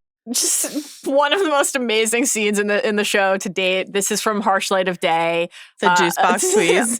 Coming back to that one in another category. That was every moment of this exchange and this sequence was incredible. Basically, every moment with Anya across the season is incredible. I'll share some runners up after you share your pick. But this initial I can assume a standing Friday night date and mutual recognition of prom night as our dating anniversary and Xander's, the rapid journey here from, because I didn't know, you will recall from our last pod, I was like, man, these Xander Anya moments are incredible. And I didn't know until you said Anya's going to be a big part. And I was I'm like, oh my God, we're going to get, but you could feel in real time that there was magic there, right? So it's no surprise that they brought this back, but to be right back in that dynamic, it's just incredible. And that clip, there's, young people, Anya, obviously a bazillion years old as a demon, but two young people figuring out how to navigate each other and their relationship. But she's just so, I'm going to tell you exactly what I want and how and when and why. And there's like the pace and the cadence and the clip of how she delivers these lines. It's hysterical. I just love it. Blunt, bossy, and sex positive, the Mallory Rubin story. I feel like this character's built in a lab for you. I love her. Can we play my clip, please? I have a friend who's coming to town, and I'd like us to be alone. Oh, you mean an orgasm friend? He does mean an orgasm friend. He does. I think he says, like, it's the most disturbing way you could have put it. Thank you so much. Once again, I stand with Anya. What else do you have runner-up for Anya? So in episode 8, Pangs. Yes. When she's watching Xander, waiting to watch him dig. Oh, yeah. She's just, like, so fucking horny. I mean, this obviously all of these pics basically could have also gone in the horny, in the horniest moment category. There's a lot of crossover between Anya-isms and horniest moments, but I want to see Xander dig, and then she's not rippling at all, and soon he'll be sweating. I'm imagining having sex with him again. It's, like, incredible. And then when she goes to wake him the next day, because he's not at work, and she was looking for him, and he's very ill, and we're about to find out that he's got magical syphilis. She's like, you're pasty and wet and disgusting. Just everything she says is incredible. On the magic syphilis front from Pangs, I have Xander saying, can we come rocketing back to the part about me and my new syphilis? And she says, it'll make you blind and insane, but it won't kill you. The smallpox will. Incredible. Great stuff. I also loved in that same episode the way she described Angel. So this is Angel. He's large and glowery. It's like, yeah. And yeah. This is also another, many of these are shared Anya and Xander celebrations. I got such a kick out of in episode 9, Something Blue, when she's recounting her vengeance demon recruitment, because the hot friend is back courting Willow. And Anya's like, I've been dumped. I was miserable, doing a few vengeance spells, boils on the penis, nothing fancy. It's like, yeah, I got a coffee today. Boils on the penis, nothing fancy. Just amazing. I don't Absolutely like to spoil hysterical. things for you, but can I tell you, we are going to get an Anya origin story episode. Oh my God. What season? How long do I have to wait? I can't wait. I think it's 6. Oh it might my be God. 5. Though. I'm thrilled. I just simply can't wait. That's Maybe incredible. 7. I don't know. Before, oh, you mean an orgasm friend, which was of course on my contenders list as well. Right before that exchange, in front of Giles and Spike, Anya and Xander are arguing, and Anya's like, "This isn't a relationship. You don't need me. All you care about is lots of orgasms." And Spike like perks up from the couch, and Giles is like, "Anywhere but here." And Xander's like, "Okay, remember how we talked about private conversations?" This is why this is Xander's best season, I think, is because like good. so much of his stuff is with Anya. Incredible. Anya in her bunny suit in Fear Itself, incredibly good. The Anya bunny stuff will be an ongoing runner, and then amazing. In Hush, Anya's let's fuck charades that she does for Xander is incredibly good. He's like, all right. Best. The next category is also a new category. We're calling this Riley's most exasperatingly dull moment. Boy. So I'm gonna tell you mine. Okay, I'm excited. Comes off the heels of actually one of Riley's best moments, which is punching Parker in the face. Yep. But then when Forrest, also a character I don't really like, asks him about it, he goes, this is in the initiative. He's like, I didn't like hearing him talk about Buffy that way. Well, I guess I like her. Horrible. It's just sort of like I fell asleep while he was talking about that. I just think all of the exchanges between Riley and Forrest about Buffy are like terrible. I mean, yeah. Oh, I will say it was pretty funny when Forrest was like, yeah, she's cool and she's hot, she's tepid, she's all the temperatures. And that made me chuckle, but mostly it's just like, God, this guy is such a snore. The Willow Riley stuff is kind of good. Like when they're at the party and he like gets them to cut the Dingoes Ate My Baby music, and her talking to him about like what Buffy's dressed for and stuff like that. Like some of that stuff works, but that's kind of the only time that Riley works for me this season. I think that's why this is an appropriate framing, exasperatingly dull moment, because I think the idea of Riley is interesting to me. It's just the execution. Yeah. Like the idea of this like kind of like Captain America type, like, you know, oh, he's in so many ways the ideal, and what mysteries what secrets are waiting for us to discover about him and for Buffy to discover about him. But he has like and I think there are some aspects of this that are, you know, I assume intentional and deliberate in terms of kind of like interrogating his righteousness. They are. Like we get to in Doomed, you know, a lot of these conversations that they have, that Buffy and Riley have about their compatibility, you know, the viability of even pursuing it and everything that is fueling that. From Buffy's side, we understand very deeply. From Riley's side, less well. Like it's an interesting idea that people who are fighting the same battle in a different way, what would that look like? Yeah. But I find Riley to be just so boring and like uninteresting, just uninteresting. Just like really tough. And I mean, this is why we go out of our way to constantly praise Chris Evans's Steve Rogers Captain America. Because it's a very hard thing to make compelling and interesting, just like a good guy. Or like Peter Claffey is Dunk, you know, like just like a guy who's got an honor code, and, you know, and that's just like usually so boring. And when you have someone who really figures out how to make that interesting, like I'm always, that's why I talk about Steve Rogers all the time, because like it's so against my favorite type. I love a Spike and a Jamie and a Sawyer and a Frank Langdon and whatever the case may be, you know, like a problematic guy and a redemption arc. That's what I'm here for. And Riley's just sort of like, I'm just a guy. And I'm like, I'm so bored. And I really wish I liked you more. Again, Mark Bluckley is, I like you as a person. He's innocent. We're on an incredible Frank Langdon group chat right now, and we'll leave it there, but it's been riveting. Was it Dr. Frank Drug User? Dr. Frank Drug User. Incredible stuff. I think that for those reasons, Riley actually saying things about himself out loud are the greatest sins and like worst offenders for me. So what do you have? In the initiative, episode 7, that conversation with Willow, just sort of hoping you'd think I'd have an honest face. I'm like, what does he think the person on the other end of that is going to say in response? While he's actively lying. I know. Yeah. And again, that's like a good example, I think, of where there's something there that's really interesting. It's like he is actually living this lie and this secret life and deceiving other people, but walking around championing. And Buffy will, of course, call him out. Like, are you even from Iowa? And he's born and bred. Okay. I fell asleep again. Bemoaning his cheese stick failure to Willow later, which was pretty funny, but like, you don't understand. I'm good at things. That's what I do. Work hard, apply myself, get it done. Very tough. So episode 9, Something Blue. This was very emblematic to me. This is during the picnic, and he's like, you know, you don't love to drive? You don't love driving? Let me tell you what it feels like to ride, and the power. And like any other character in Buffy, you'd be like, I want to like fuck this person now. Yeah. And Riley, I'm like, he doesn't even realize until the very end that this is like, could be hot. You know, it's like tragic. Absolutely tragic. Really tough. Just really, really, really tough. It's such an emblematic thing for me. Okay, because obviously, I think James Marsh is an incredibly attractive person, but I think clearly. But you do?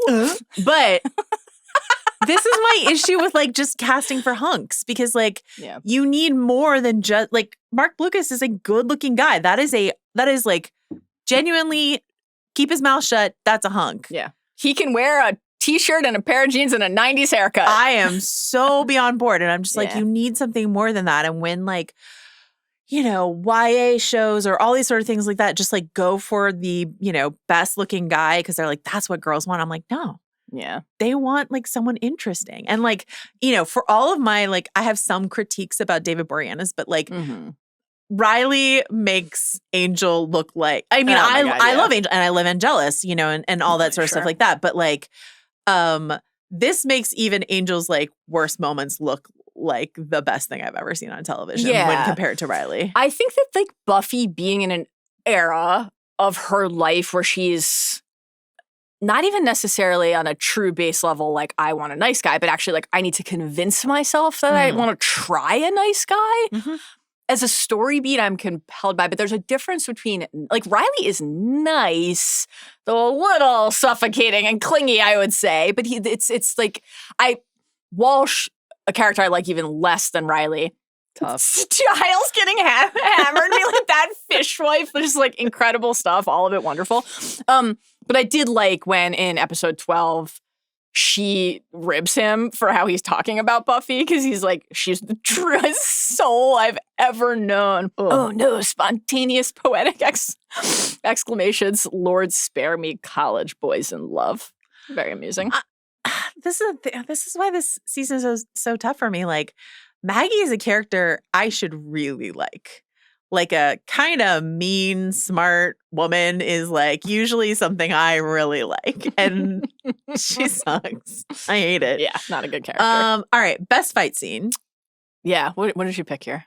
I've got a couple options. The Mr. Pointy spin move in Freshman, which will be part of the opening. Like whenever I see an opening credits moment, like, and that's just like, that's an iconic gif. That is just like an iconic moment of Buffy fighting there. People like to make fun of Buffy versus Spike in Harsh Light of Day because you can like very clearly see their stunt doubles, but I kind of like that fight. So I don't know what it is about me that I really like that fight. I liked that fight too. I did, I had some notes from Spike on the tactics, given that it all came down to like, I can just take this ring off your hands. Like, okay. And this is the first, I think this is the first season that I'm watching this on Hulu as I told you, I recently discovered that Adam had all of these DVDs. He just had it all.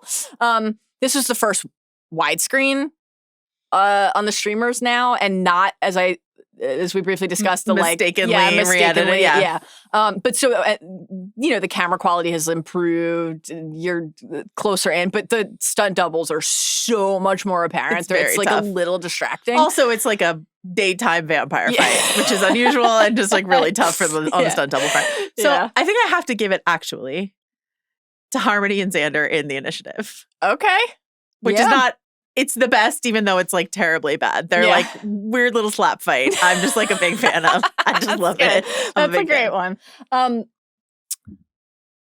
So Doomed, not a episode I enjoyed, but I did like when Spike realizes that he can attack the demons without the debilitating pain and is like, that's right, I'm back and I'm a bloody animal. Great stuff.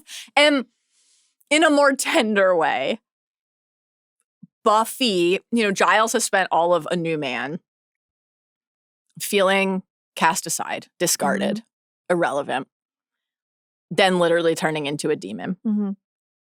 Some hysterical Spike Giles stuff in that sequence was like, no, you're not speaking English, but like I can understand you. Yeah. The fight when Buffy goes to like avenge Giles. And she is fighting Giles without realizing it. And it's like, this is for Giles. And he's like croaking out as a demon for me. And then she stabs him and the green goo comes out and and his eyes go wide. And she could recognize that it's him and no one else. I mean, Spike could hear, but nobody else could recognize him. Like Xander didn't recognize him when he was, over him in his basement bed. And then Giles asked her later, like, how did you know it was me? And she says, your eyes. So that was very sweet.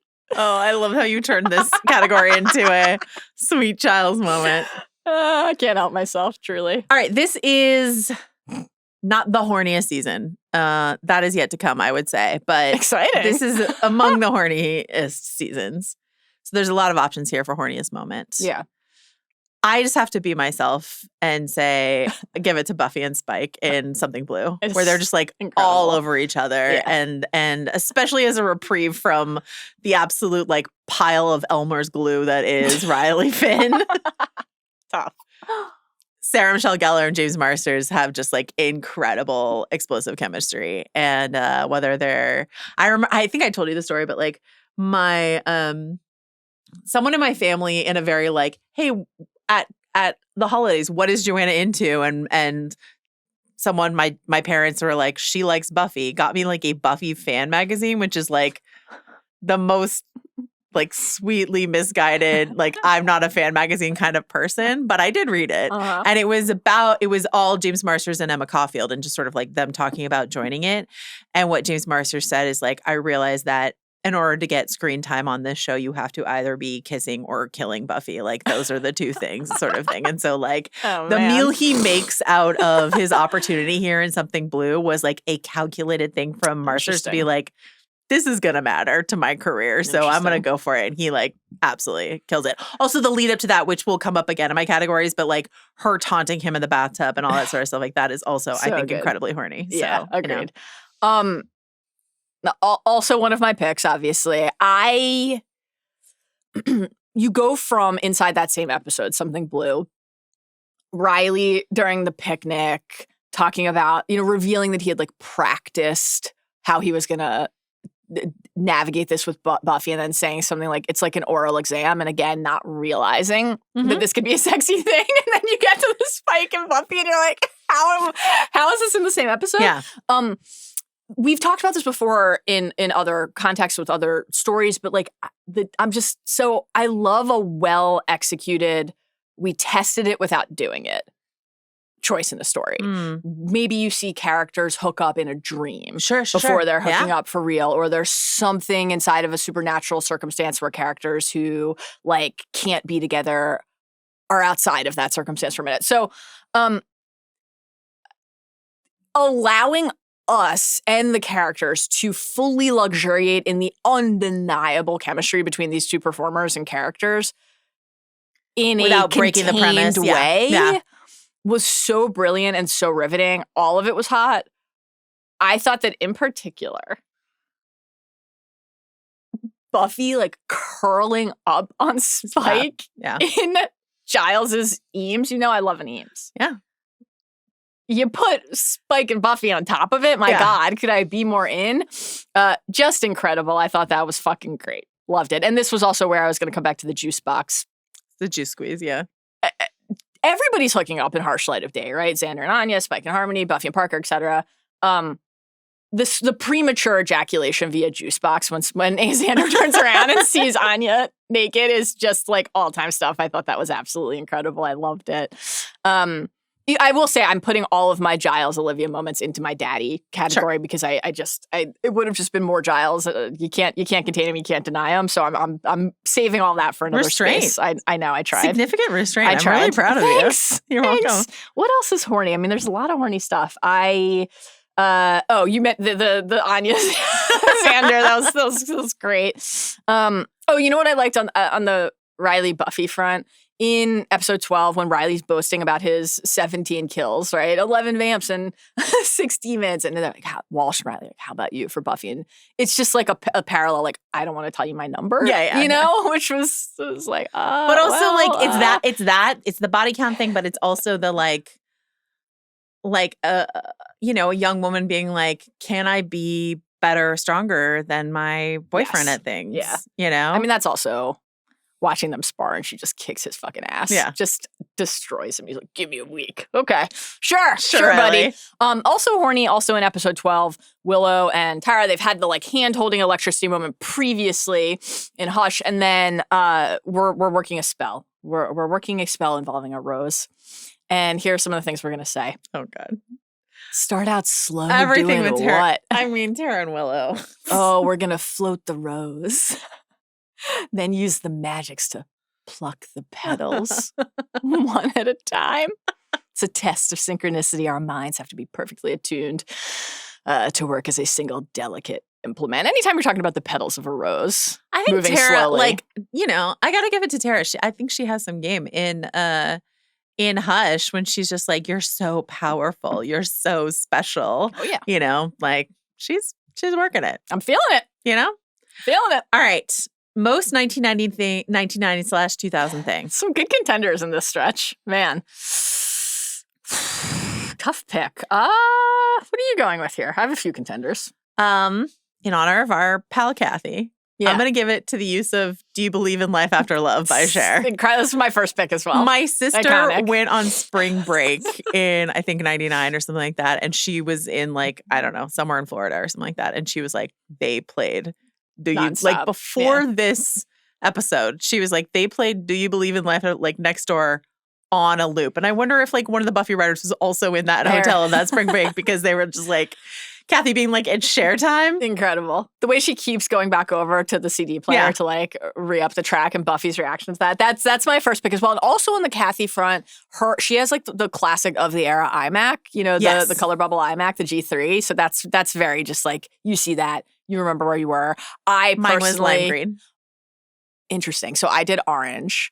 I did the laptop and I spent my the clamshell. Yes. And I spent a good portion of my bat mitzvah money on it. And then, because I really wanted it, I had to have it. And then realized that because Baltimore County public schools at that point were not on Macs, they were on PC. So it wasn't compatible with anything. Very shortly after, I had to sell it. And it was a real, like, my parents were like, now you understand, like, how hard it is to earn $1 and how quickly it goes. And I was like, fuck. It was my going away to college. It was my you're going to college. We're going to get you this computer. But it was very much like, I want the lime green iMac. And I got it. Kathy has like the blueberry, the classic. Yeah, it's like that was she's like got the like the purpley like magenta-y. Oh, the magenta-y one. The blueberry one was like the default, like whatever. But I really wanted the lime green because lime green was like a very of the moment color. Does it make you think of Zoolander right away? Yeah. The files are in the computer. Great stuff. What else was Park? So I texted you about this, but I love Park. So Parker has like Jesse in Before Sunrise, classic 90s boyfriend hair, which is back. Gets served Instagram reels all the time right now about. It's fantastic. It's a why did it ever go away is I think the question. But like the 90s hair is back, the middle part, you know. He has this vintage 90s boyfriend hair. It's amazing. You're like, I love this. In the moment you would have said that, revisiting it now, you think that. And then after they have sex and he's like, I thought you understood. The part moves. Yeah. It's a different haircut. Evil side part, Parker. Really I loved that. I thought that was great. I like the peace sign sweater that Willow's wearing in Pangs. That took me back to when The Ringer, we did 99 Music Week a while ago. And like a bunch of people from The Ringer shared photos of them from 1999. Mm-hmm. And mine was me wearing like a hemp necklace, holding up a peace sign and holding a candle that said peace. I was like, Willow, Oh, we were great. We were great in 1999. Oh, and you know, I feel like the pick actually has to be, especially because recently we were talking, can't remember what pod we were talking about this on, but I had seen an Instagram reel about how kids now don't know what an overhead projector was. And I was like, I've never felt so fucking old and dead in my life. Oh, Stranger Things. Yes. Yeah. So to be back here. Yeah. This is, with love and respect to Stranger Things, the best use of an overhead projector. Giles was prepared. In all of media. Okay. Great stuff. Well, he wasn't. He true. had his transparent That's true. backwards at first. Okay. Giles's most dad moment. Boy. There are a lot of them. So usually I do something tender here. And I have a tender thing or two. But my main like dad moment is, and it's one of my favorite Giles moments, in Fear Itself, when he opens the door in the poncho and the sombrero and he has all the candy and he's just like really excited about his Halloween decorations. That is a very dad moment for our guy, Giles. I did. The poncho and the sombrero is just like stuff. All time. Wild stuff for all-time Giles. moment.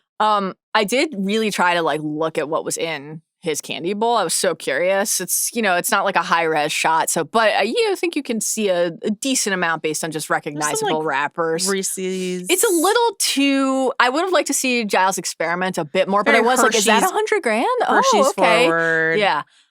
Crucially though, they're not bite size. They're full size candy bars. Hell yeah. Giles is always packing a full size. Always. Always. What's your philosophy? I've been here. I know what Halloween candy you get. Never mind. I've seen it. I've seen it all. You know that year round we keep a full slide out shelf in our pantry. I actually think with candy. Full size bars are incorrect for Halloween. But I think fun size is way superior to a mini. Like, fuck a mini. Sure. But like, also, are you letting people take more than one? Because if you're giving out fun size, a handful, then like fun size is and nice. It's like variety. Get more variety. Yeah. Right, but like here's a Snickers, and I'm like, I can get a Snickers anytime. But here's the thing: if you had gone to Giles's, you could have taken 10 full size candy bars because not a single soul went there, and he was sitting sad boy, growing pile of wrappers. And I would once again like to offer my services. in many respects to Rupert Giles. I would like you to time travel back to Halloween 1999 and go comfort him, and then join him on his chainsaw adventure. I mean, gladly. Anything? What do you want to? Dad moment. I had a lot. I didn't have one clear winner this time, like I have some other times for dad moment, but I had a number of moments that felt worth at least just quickly toasting. In the freshman, we've already talked about this, but I just loved the like gentleman of leisure. The idea that he was referring to himself as the gentleman of leisure when everyone else is like, isn't that British for being unemployed? Felt very dad coded. Buffy in living conditions, she's trying to avoid Kathy. So she's hanging out in the courtyard. I love living conditions, but once again, it really bothers me whenever we return to like the nobody believes Buffy that something supernatural is going on. I'm that like, is come silly. the fuck on. That is silly. Anyway. That is silly. I mean, I guess I wouldn't know how to respond specifically to the toenail thing, but in general, I think I would be ready to believe Buffy at this point. He comes back from his run, and he's sweaty and just gassed, and she's like, "You run?" And he's like, "And jump and bend and occasionally frolic." It's like real dad vibes. Let's see, pangs. Oh, when Angel's back, Giles going into like dad lecture mode with Angel about Buffy, very dad core. I'm glad that you're watching out for her, but I feel I should remind you that she's not helpless and it's not your job to keep her safe. And then Angel of course, is like, it's not yours anymore. Tough feedback. Tough feedback. And Giles saying, it's not fair. You know that's what she'd say. You can see her, but she can't see you. I liked that. Let's see what else.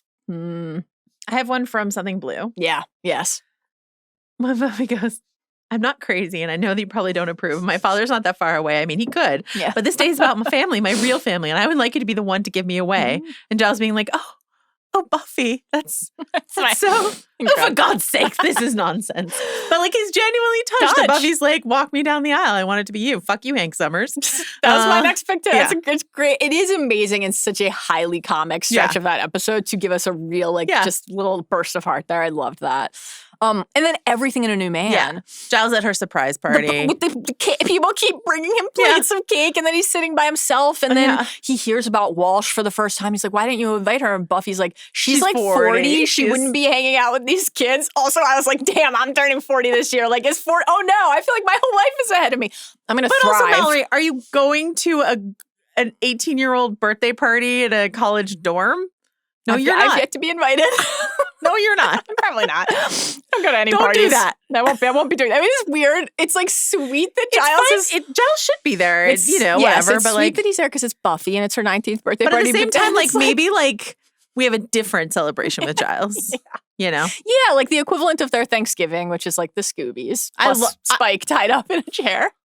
We'll come back to that. We are definitely coming back I have no doubt. This is the same episode of New Man where Giles, we see him feather dusting his books. And he like sensational has it in his mouth. He sure does. So it could have also gone in most daddy moments.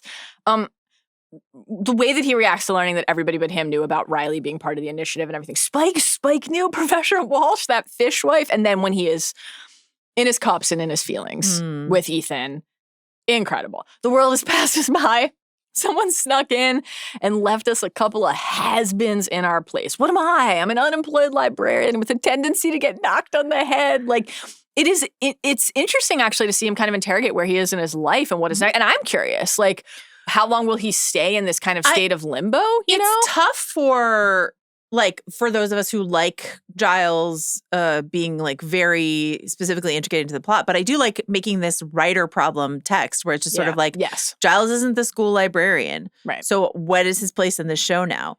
Xander isn't going to UC Sunnydale. So like, what is his place in the show now? He's trying to figure out what his career is. Right. And like, Giles is like, I don't know who I am, because the writers are like, we don't know either. We used to have you so tidily incorporated into the plot when everything revolved around high school. But now, once again, Joyce just like left out in the fucking Joyce wind. Barely here. I know. Sad. Those were my dad picks. I'm going to make you feel better now. Giles' most daddy moment. I believe you have a clip for this. Let's just an embarrassment of riches. Giles does still live here, right? He does. He appears. Rupert, you have a guest. Buffy, hello. Is this a bad time? No. Okay. From moment one, literally one of the first things I texted you about, one of the first things that we were texting with Rob about on our group chat, from moment one, I knew that Giles was undeniable. Mm-hmm. You did. Walking sex, oozing sex, waiting for him and Jenny You to are hook on the up while they right fuck side on a of pile of history. books. Minute Absolutely. one.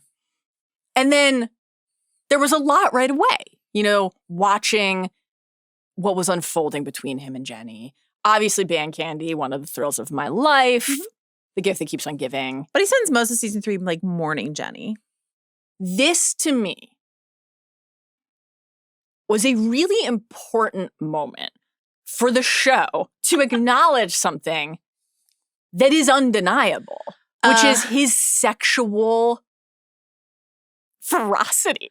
To quote my favorite forgotten HBO comedy, this guy fucks. This guy fucks. This guy fucks.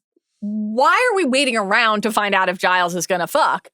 This guy fucks. This guy and fucks. The idea that Olivia is there, stunning, right? Stunning. And she's like, oh, I couldn't pass through without looking up old Ripper. And you're like, oh my God.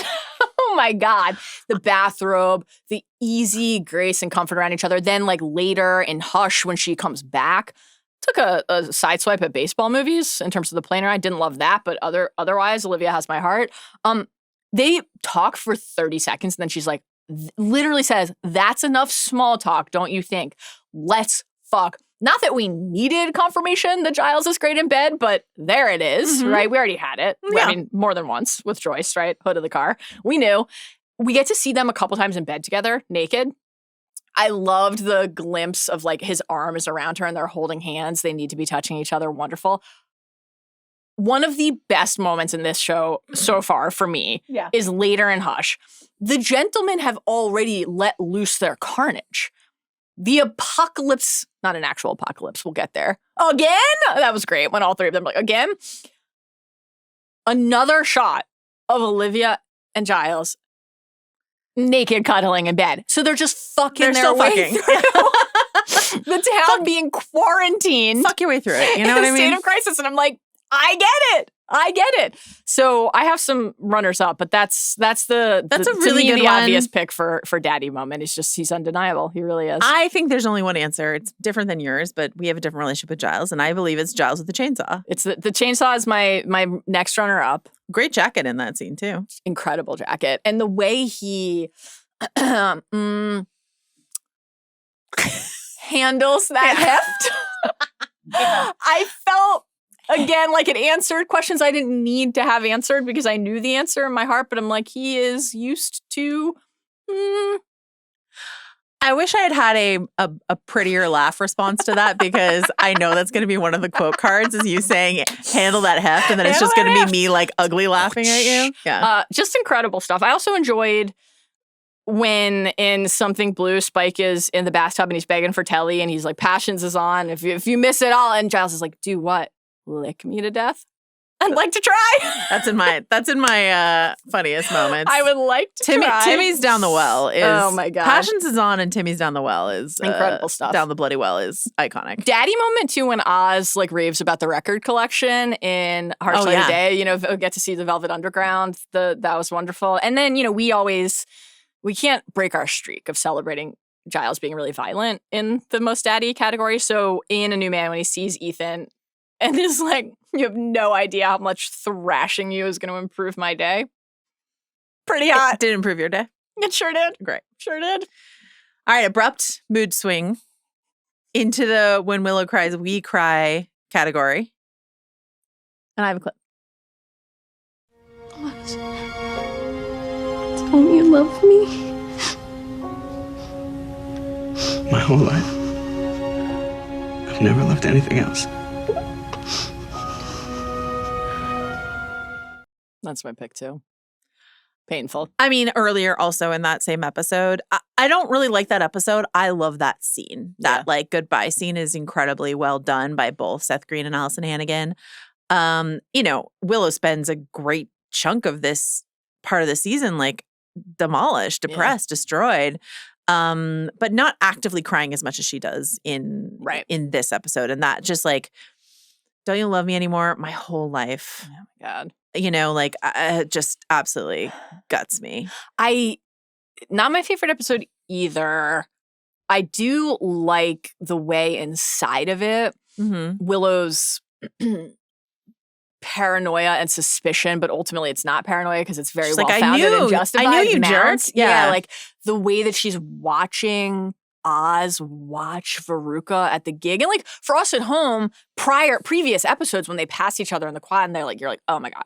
And Veruca's like, you knew what I was. Yeah. Okay. They can like smell each other. Fuck. Yeah.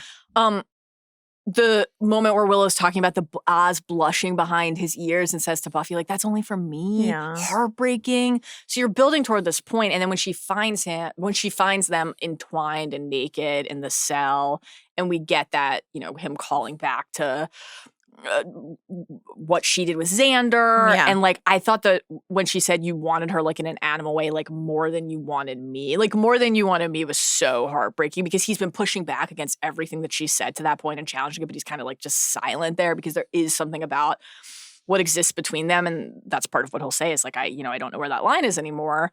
But yeah, that moment, like, don't you love me? It's just devastating. And then in Something Blue, a few episodes later, when she sees that his room is empty and she's like, oh, I kept telling myself, you know, he's like dropped out of classes. She's going up to Walsh and Riley after class and is like, I didn't hear you say his name in roll call. He's not gone.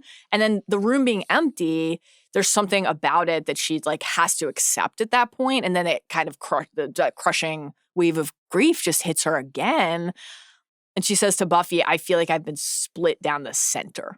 And half of me is lost. It's just really sad. Especially like when you combine it with one of my favorite scenes is like her talking in her sleep, right? And he says like, come back to me, you know? And then she like like sleep talks. It's just like incredibly sweet. Okay. Let's just swing the pendulum back once again. And this is a triple header category that I'm calling Spike's hottest moment, funniest moment, and most Spike moment. Is just a chance to celebrate Spike as much as possible. Incredible. And I'm not ashamed. I gave you 2 Giles categories for the last few seasons because I love you. And here we go. It's a triple category for Spike. Let us start, please, with my clip. A bear! You made a bear! I didn't mean to. Undo it! Undo it! Spike in pangs, tied to that chair, just taking arrows. And you're like, oh my God, watch so hard. And then he goes, a bear, you made a bear, undo it is honestly, I think, one of the funniest things that ever happens on Buffy. I love it so much.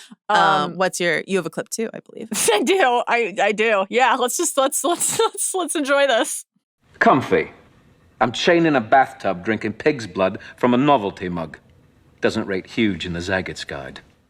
Incredible. Such a good scene. I'll put that under, of the 3 buckets, most Spike.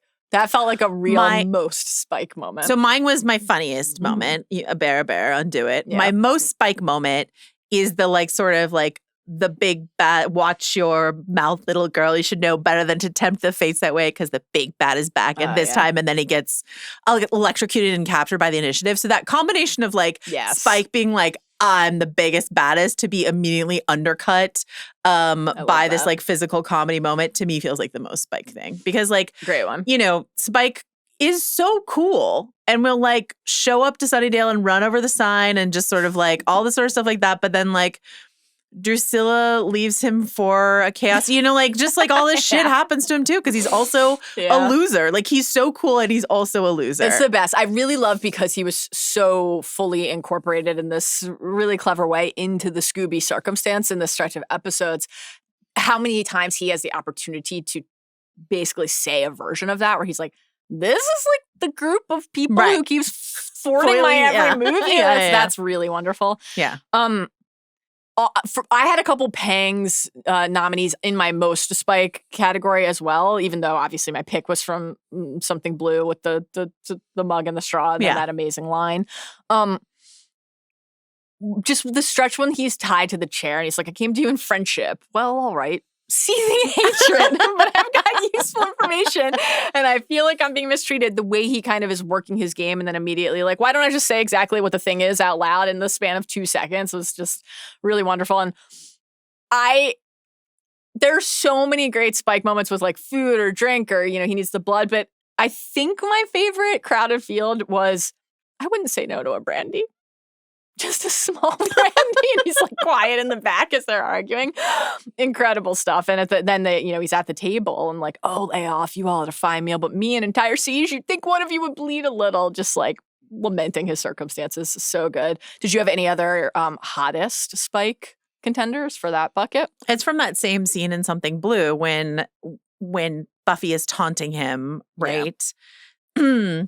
They're talking about like, Giles is like, until we're sure and Buffy's like, flaccid? Mm-hmm. And Spike's like, you're one step away, Missy. And Buffy goes, Giles, help, he's going to scold me. And then he's just like growling and like going against his chains, trying to like kind of bite her, but also, and she's like, and he's like, you have your Zagat's line. Yeah. And then she's like, oh, look at my poor neck, all bare and tender and exposed, all that blood just pumping away. And Giles is like, oh, please. Like, Giles is like, get a room, essentially, And Spike's, Giles, make her stop. Like, it's very horny and funny at the same time. Really good. He's like lunging to try to get to her neck is incredible. Very good. Everything with Buffy and Something Blue is incredible. I also thought it was pretty hot to watch him, with the t-shirt, like in the tunneling stretch. I mean, all of his like working the digging his equipment. Sex life with Harmony is abusive. And also extremely hot.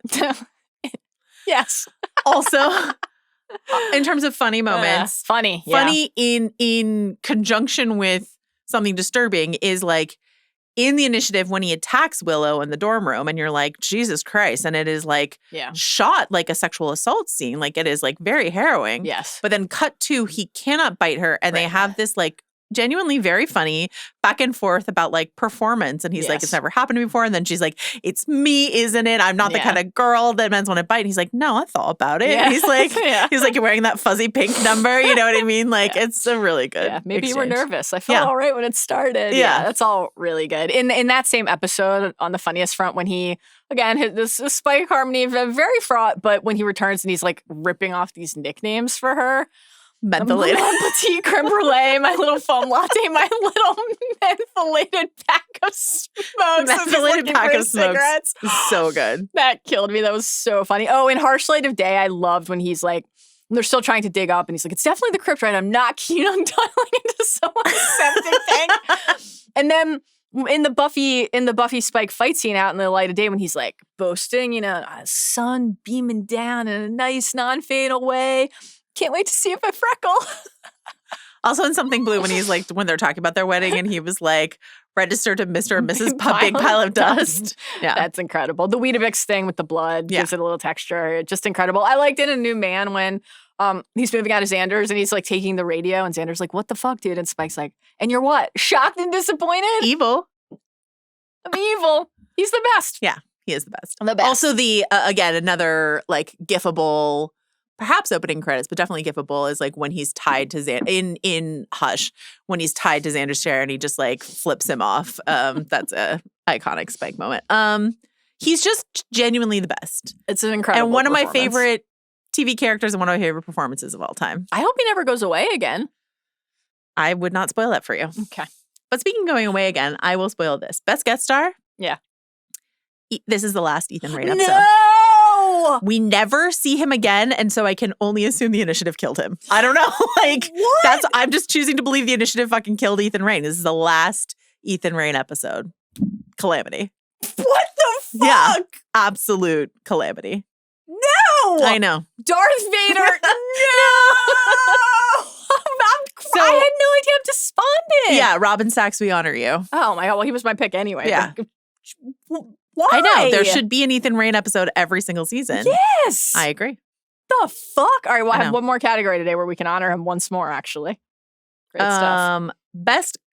This is a new one. Best college is hell. Yes. Metaphor. Yeah. I think we've talked about all of it before, but like, in general, Buffy struggling to adapt as Willow and Oz are like in their element, very effective. But my pick here is Kathy in episodes 1 and 2. your roommate is an actual demon, needing to like, and my college roommates are like to this day my best friends in the world. So I got very lucky, and I have a. What's the worst thing you ever did as a roommate, though? Like, what's the behavior where you're just sort of like, I wouldn't do that now if I were living with someone? I'll start. Yeah, tell me. This is not in college. I think I got along very well with all of the people, and I shared a room with someone every single year. Like, even when we lived off campus, I slept in a twin bed and shared a room with a friend of mine all through college. But what was I going to say? Oh, when I left college, my first place that I lived in San Francisco, I once wrote a Post-it note from the point of view of the sponge. Oh my God. Basically, I know, this is like, I'm so embarrassed. Like, I can tell the story because I know this is like one of the worst things I ever did. Being like, please, like, wring me out after you use me. Like, well, they are breeding grounds for bacteria. I mean, you definitely need to do that, but also you definitely don't need to write a Post-it from the point, like, in the voice of the sponge being like, wring me out or I'll get all manky. I'm going the other way with this. I'm going to try this at home with Adam. How hard is it to squeeze out the sponge? Granted, does he do all the dishes? He does. So do I get to comment? Probably not. But when do you have to touch the sponge? That's my question. I don't like to look at it and see it and know that it's waterlogged. I just, at the time I did Incredible. It was directed at the guy that I was living with that I liked the least, but the other guy I lived with who I like adored, he was like, Joanna, that was not the move. And I was like, oh. And he was like, man, this was terrible. And I was like, okay, I learned something. You are you're a creator. You're an artiste, and you were writing even then. Yeah. Look at that. A creator. Just discovering your craft. Yeah. Okay, now you have to share something you did. It doesn't have to be as genuinely terrible as the Post-it story. That's a good question. Let's see. So like freshman and sophomore year, I lived with Lena both years. Angel, hottest person alive, just an absolute dime, gorgeous. Lena is an incredible name. She's the best. That's a hot name. We saw each other in LA when she was out here like a year or two ago, and I was like, you're still the most beautiful person I've ever seen in my life. I don't know that I ever did anything bad to her. She had a very vibrant social life. Just like she's incredibly hot. This is real.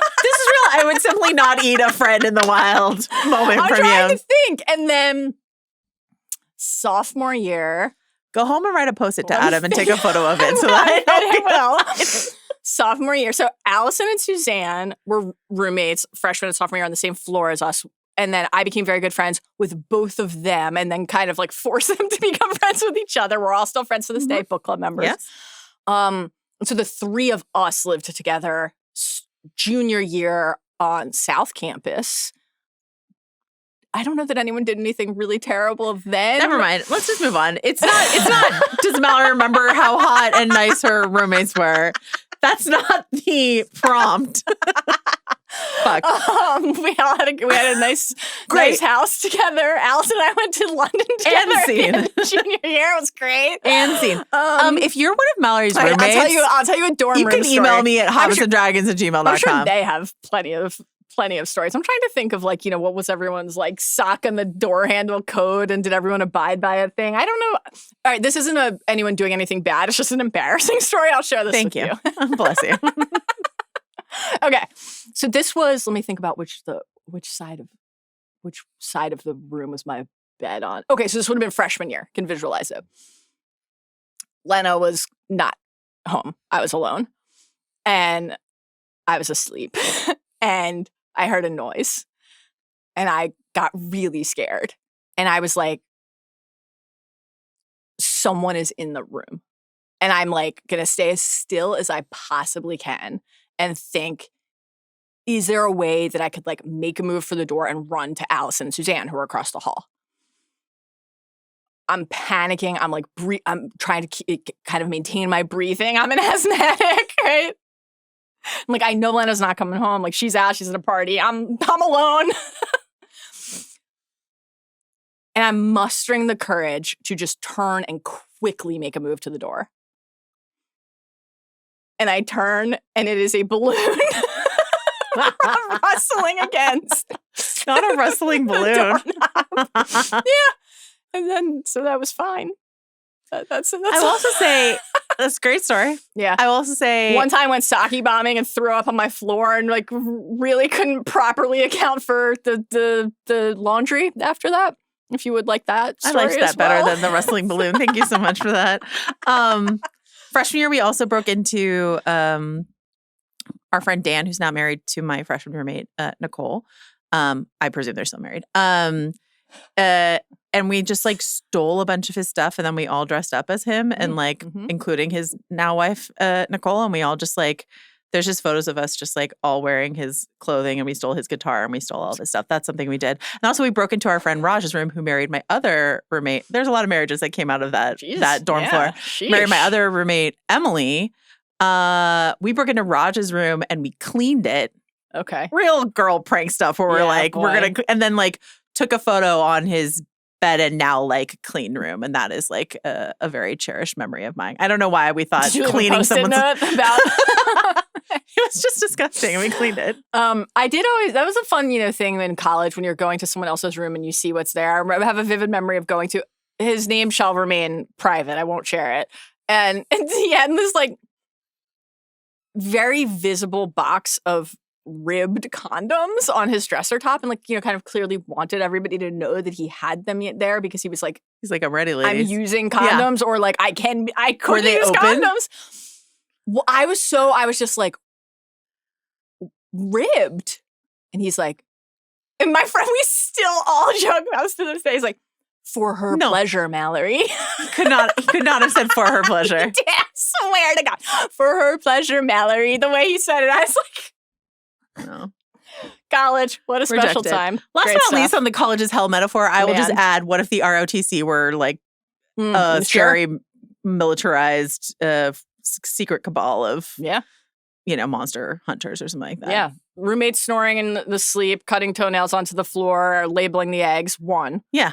What if the ROTC were a shadow cabal too? Yeah.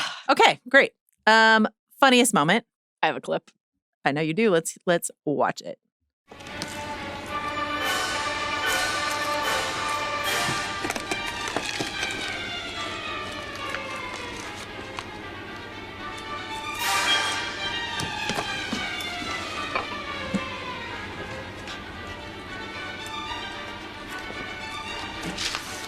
If you're listening to this instead of watching it, this is the aforementioned Buffy jacking off / steak stabbing from Hush moment. Incredible. Very good. Xander miming the boobies after Willow was saying like hearts, also hysterical, but miming a steak and everybody thinking that you're what if we jacked them off? Yeah. What would be the gentleman? What if we just like jacked them off? Incredible stuff. The cuts to everybody's faces. Yeah. Just absolutely. And the music. Perfect. Very just good. Perfect. I also have a clip. Let's play it. Spike and I are getting married. How? What? How? 3 excellent questions. What are you looking at? The man I love. Can I be blind too? Can I be blind too? Is the reason for that clip, but like the 3 question thing is really funny. But oh my God, I will say incredible. A bear, you made a bear, undo it, and Can I be blind too are like 2 of my most treasured jokes from this season. I think they're so good. It's so funny. Okay. I also like in that same stretch when Giles is, he's losing his sight, but he's still, through the power of sound and proximity, bearing witness. Yeah, I can hear that. Yeah, and he's like, here's that because Spike doesn't want Buffy to mention Angel, and Buffy's like, when you're making sweet love to me, are you gonna think of Drew? And Giles is like knocking over his scotch, and then they're kissing, and he's like, I can hear the smacking. Stop that right now. That's all just great. Oh man. This is where the Klimt versus Monet dorm room poster tally, certainly, that was hysterical. Really great. The Scoobies, their amazement that Giles has a TV and his like public television. Great. Gotta admit, a little disappointed, Oz says. And then Willow's like, maybe it doesn't work. It's like art. Xander turns it on. Look, everyone, we have vital work to do. Okay, yeah. Giles Has a TV is a really, really good one. I will say also Oz revealing his God Halloween costume when we get Willow's Joan of Arc thing, close personal relationship with God, and then he just has the God name tag costume. And Xander's reaction to that because he's like, I wish I'd thought of that before I put down this deposit. Really good. On the Giles Xander front too, I liked. I texted you about this, but when in the initiative, he's in Xander's basement pad and snacking. And there's an already open, no chip clip, bag of Doritos. And Giles picks it up and takes a bite. And he's like, and puts it down. And you know, it's hysterical, but it's like, is it because he thinks he's never had a Dorito before and he thinks it's revolting? Doritos are delicious. Or because it's been open and stale. But then when Xander's mom calls from downstairs, like, do you want any fruit punch? And you think Giles is going to be like, fuck that Dorito, fuck your mom's fruit punch. And he's like, is it raspberry? This is great. I love it. Buffy knocking Oz and Xander's head together in living conditions. Extremely good stuff. Very good. The actual size gag and fear itself. Yes. Incredibly good. Really good. Beer bad. Here it is. Okay. It belongs great in this category. Fantastic. When Giles is giving Xander shit for serving Buffy beer. Yeah. And then Xander like refers to Giles's Ripper days as Electric Kool-Aid Funky Satan Groove. Like, who spent all the 60s in Electric Kool-Aid Funky Satan Groove, right? And then Giles is like, it was the 70s, actually. Yeah, that's amazing. But like, I thought Electric Kool-Aid Funky Satan Groove was very good. Love it. How about You Don't Have a Ricer? All of the Pangs. Problematic episode. Very. Extremely funny. I Some do have amusing moments. I have when Giles says, well, that's good, but this is why I think we should all keep a level head in this. And Willow says, and I happen to think mine is the level head and yours is the one things would roll off That's of. really is great. Very good. When Anya shows up with a near-death Xander, and it's a very tense circumstance and moment, and Buffy's just like, you didn't bring rolls? Yeah, Buffy's whole, like, I gotta have the perfect Thanksgiving shit is so God. good. And then when Angel shows up and he grabs Willow, and Willow's like, oh, Angel, you're evil again. He's like, I'm not evil. I'm here to help Buffy. It's very, very good. I also love when Willow wonders if there's a spell that could help to rectify this situation. And she's like, there was a potion. Grabs it. Sage, salt, onion. And Buffy's like, that's a stuff thing. It's really good. It's very amusing. Yeah. Pangs. Tough episode in many ways. The Shumash, we honor you, but also just like, and like, I think in their 1999 way, they were really like trying by like giving Willow the voice of like, you know, blah, blah. But then also the depiction of the Shumash is just undercutting whatever their intention was. Yes. So maybe that should have been the most 1990 thing, 99 thing about this. Yeah. Last time to mention Ethan, I guess. Yeah. Can I tell you how hard I laughed? Because Giles is like, again, trying to contribute. So he's like, oh, there's a thing happening. Let's go. We don't need Buffy. Xander, Willow, come on, right? And they go into the crypt. And he's looking, and he's like, man, maybe the initiative got here first. So he leaves. And then Ethan emerges from the shadows to like speechify. To monologue, yeah. And then Giles pokes his head back in. He's like, is someone there? He's like, oh, bugger, I thought you'd gone. It was just hysterical. And in that same episode, in the great Spike and Giles in the car sequence, you know, they've come to their arrangement. I did Google the inflation of what would $200 be. It's not very much. Spike could ask for more, which obviously is the joke. And Spike is like, you know, he's looking in the mirrors and he's like, picked up a tail. Giles is like, it's just a little one. Hurts when I sit. Incredible. It's a funny stretch of episodes. It's really, I really think season 4 is like among the funniest. Yeah. It just doesn't have that balance of like the funny and the poignant, which brings us to our last category, which is most emotional moment, which is usually full of opportunities, but it's really tough here. So I'm going to give it to what I think is really good in The Harsh Light of Day is all of the Angel parallels, right? Like Buffy wakes up alone. Yes. Oh no, but he's back. Right. But, you know, it's just like once again, like she sleeps with someone and then there is this abandonment, which is, you know, underlined for her in Fear itself and by Spike in Harsh Light of Day and all this sort of stuff like that. But it's just like all those like traces of Angel and traces of surprise and innocence that trauma that still lingers with Buffy here, I thought was, you know, like, again, like Parker is a really good, he looks, I think, actually more like Xander than he looks like Angel, but it really does it is this like, you know, what if Angel, but an ordinary dude just sucks? And also, I know now we're straying from most emotional moment, but like I will say in Beer Bad, when Willow's talking to Parker and he's like feeding her the lines, and then she's like, "Did you really think I'd fall for that?" Like, really good. It's really good. Really good Willow moment there. On the parallels front, right down to the red sheets. Yeah, the red sheets. Oh, I know. Incredible. I know. Okay, I have like a very small, maybe this will even seem strange as a selection, but it did really hit me and it felt like, okay, yeah, I've had moments like that. People have moments like that. And so it made me feel very just like connected to reflecting on the passage of time. Yeah. Back in, not a great episode, 11, Doomed, after they're leaving, because they've been walking through the schools of their dilapidated high school, still there, right? And then they're walking out, they're leaving, and Xander's like, it's weird being back, isn't it? And Willow says, yeah, everything seems so small. Like, how many moments have you had? I remember so vividly, like the first time I went back to like my elementary school when I was in middle or high school, or like camp, the day camp I went to when I was a kid, and I'm like, in my mind, this was gigantic. Or like driving, we lived in a different house, and I remember like going into a neighborhood that we lived in when I was really little, and in my mind, I was like, I remember. Because it was like the last house that my parents lived in together before the and I have these memories in my mind of my dad like under this tree, this willow tree, like throwing a ball in the air. And it was gigantic in my mind. I'm like, oh my God, this is all so small.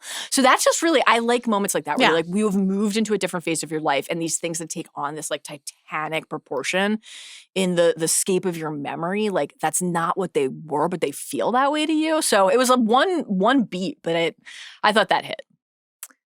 That's season 4, part 1. It's a great pick. Can't wait for part 2. And Mirror 2 Days has some terrible shit and also some great returning faces that we're very excited to see, that we wanted to make sure we had space to feature. So very exciting. I'm pretty sure most people who are listening to or watching this have already seen the back half of season 4, but just in case you haven't, I will keep that vague, but I'm excited there's some like bangers in the back half, and then there's also some of the worst shit that Buffy has to offer. So a real mixed bag situation. Thank you, Mallory Rubin. Thank you, my darling. My darling angel. Thank you to Carlos Chiriboga for all of his work on this episode. Always.